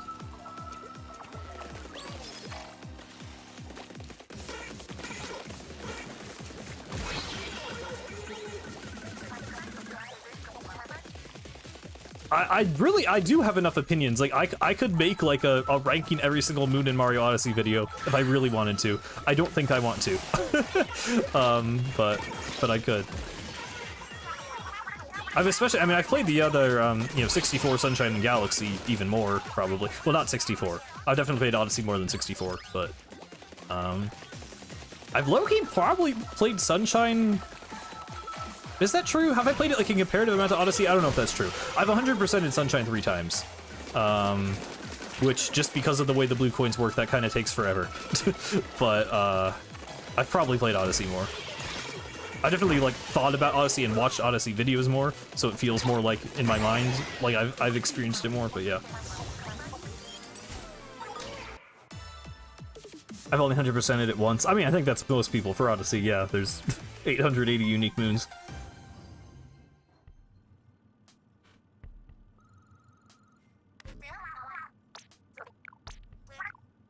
Yeah, well, I'm sure it's already been done. It's Mario Odyssey. Like, basically everything you can think of has ever been done to that game. I just don't tend to replay games ever. I mean, that's fair. I feel like 3D Marios are like, at least for me, that's like the games to replay. Like, as I've been saying, like replaying platformers is like kind of the whole point for me. But, you know, that's fair. I know not everyone plays the same way. Oh, I'm the complete opposite. I have not touched Hollow Knight since 100%ing that game. I was way too intimidated to ever replay Hollow Knight. I've tried doing a bunch of Silksong Steel Soul runs, which some of them, the furthest I've ever gotten is like Greymore, so there's still a lot of the game I have only played a single time.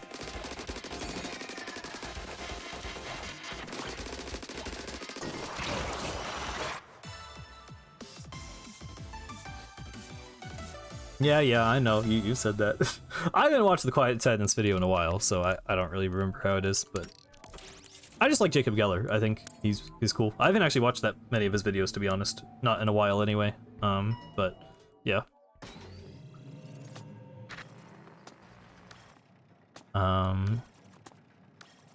I think it sort of is. I definitely think we're getting a new 3D Mario within like 2 years, probably. I don't think they'll wait that long. But I do think it's like to tide us over. I mean, I don't know, that's kind of a disservice to Bonanza, because it is like still a really great game in its own right, and does a lot of good things, but I just think money-wise and like sales, in terms of console sales, they want a 3D Mario. Like, it's way more than Donkey Kong ever could do, unfortunately.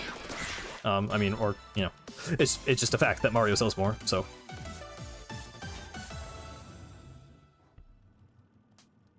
I feel like I played Silk Song the completely wrong way, because I basically only used tools, ignored Silk skills, and main Beast Crest. I mean, that's... I genuinely think Silk Song's customization is really cool, because you can play like that. I don't know. It's I don't think there's a true Nintendo way, but that is a funny way to play for sure.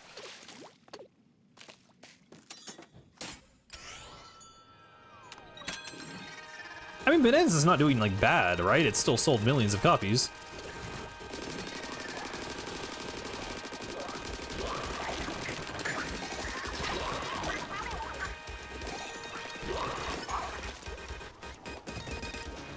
I feel like it's doing probably about as well as anyone expected it to.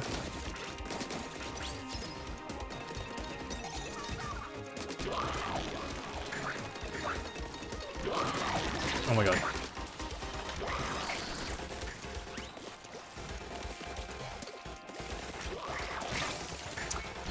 Okay, yeah, that's fine.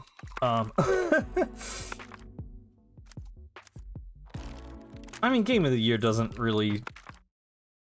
I don't think it means that much. At least not to Nintendo.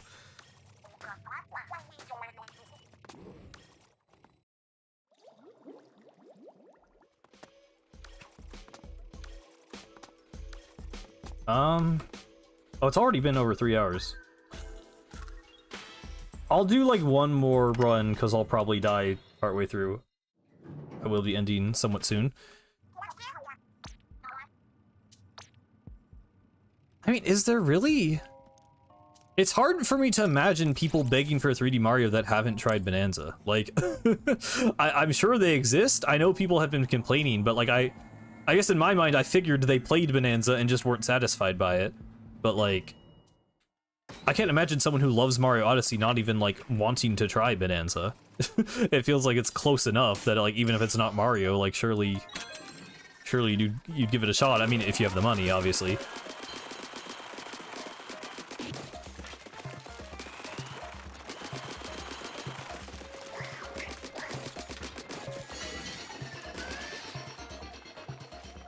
Yeah, I mean, I think games are selling less than projected because they're $70, and, you know, money is tight for a lot of people right now.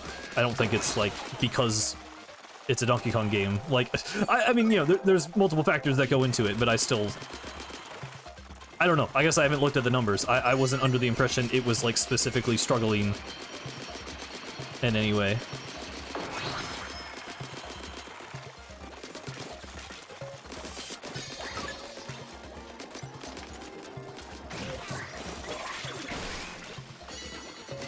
I mean, you know, it's understandable why people say that. Donkey Kong is a Donkey Kong game. It doesn't have typical Mario movement, and Bowser's Fury is like a side mode that is much shorter than a full game. I think both of them are fantastic and worth your time, and if you like 3D Mario, you will love them, but, you know, it isn't a full-scale Mario game. Like, there's some validity to that, I guess.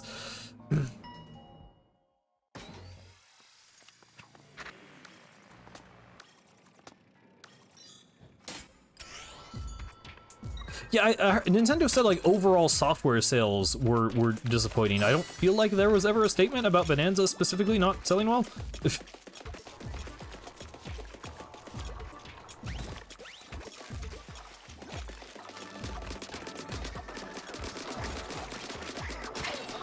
Oh my god.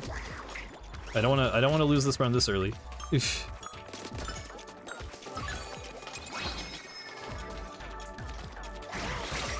Okay. I'll do one more run, because that was terrible. Yeah, 4 million units in less than a year is not bad. Like, even for Nintendo, that is not bad.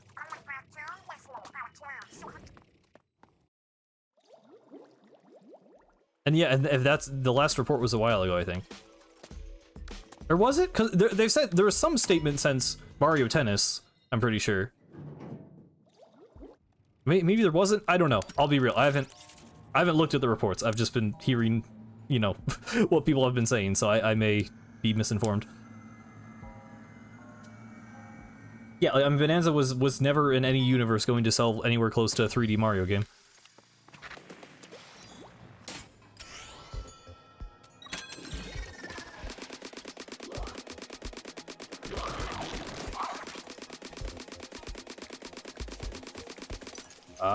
I have no idea how Pokopia is doing. It did review really well and people enjoyed it a lot. I've not really been in touch with that though. Yeah, Tomodachi apparently did crazy numbers on 3DS, and it seems like a lot of people are playing it now, so I imagine that will it will probably do very well.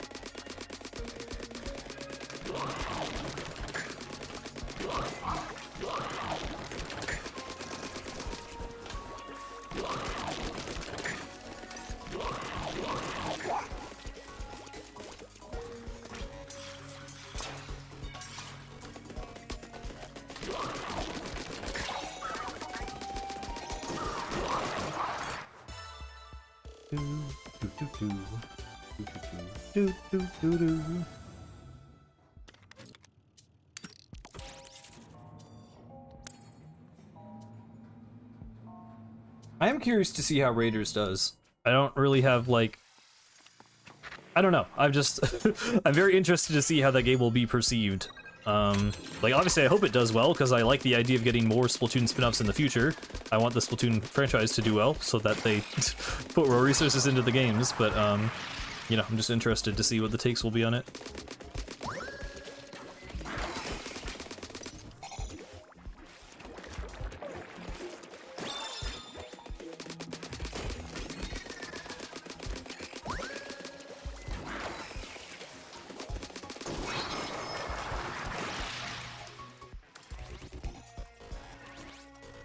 Don't you have the stats just in the menu now for Tomodachi?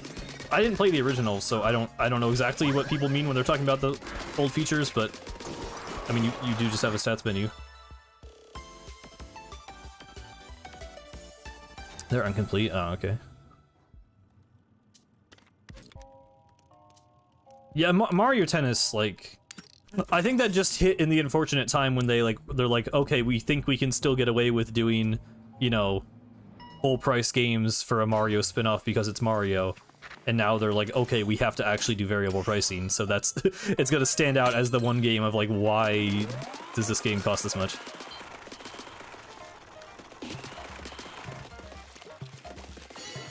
Yeah, I guess I mean less like critical reviews and more just like what the Nintendo community at large will think of it, because I know a lot of people who are like, there's so many people who are like, oh yeah, I love Splatoon. I love Splatoon for the first 2 weeks when a new one comes out, and then I'm like, oh, I'm gonna stick with this game, and then I stop playing it. Like, I've heard, like, I feel like 10 different streamers say like that exact same thing. And a lot of people just say like Splatoon, you know, isn't different enough. Every game just feels too similar. They're kind of just doing the same thing over and over again. So like, I don't know if Raiders will kind of break that stigma, or if people will be like, it feels too much like Salmon Run and Side Order, and it's the same thing again. Like, I don't know. I'm curious what it'll be like.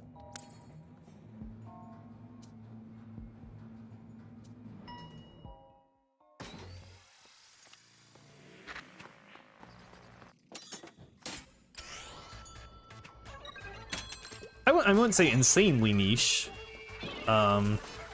especially not in Japan, but yeah, I mean, I understand most people aren't going to be as into it as, you know, us the diehards. I just think, you know,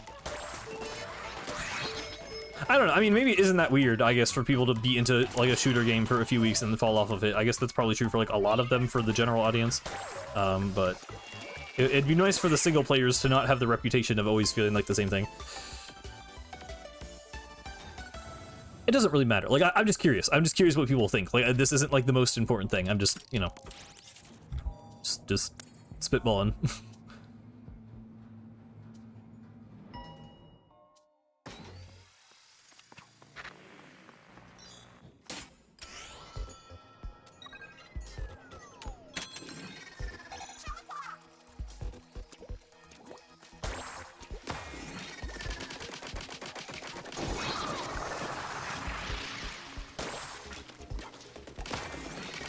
Yeah, I mean, most people who, like, play games at least know of Splatoon.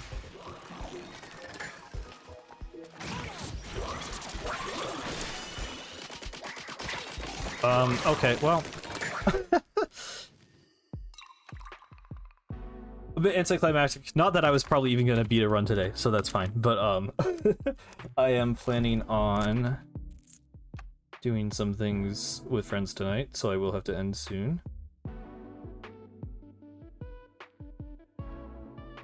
Sorry, let me just check. Okay.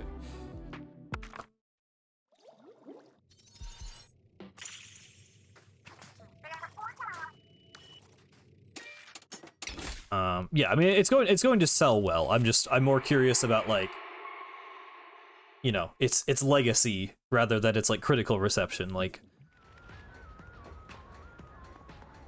I don't know. I'm just excited. I'm excited for a new Splatoon thing, a new era, a new game to you know, we're finally properly in the hype cycle, right? We got, you know, tweets every weekday. We're probably gonna get another trailer, game in 3 months. That's like, I think it's gonna fly by, honestly.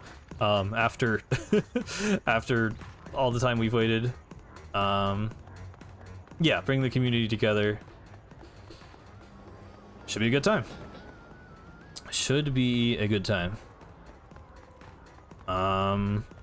Yeah, this was a good good yap session. I obviously the gameplay gameplay was, I just wanted to do something with my hands while talking, basically. That's what this stream was. So I hope you weren't expecting anything impressive.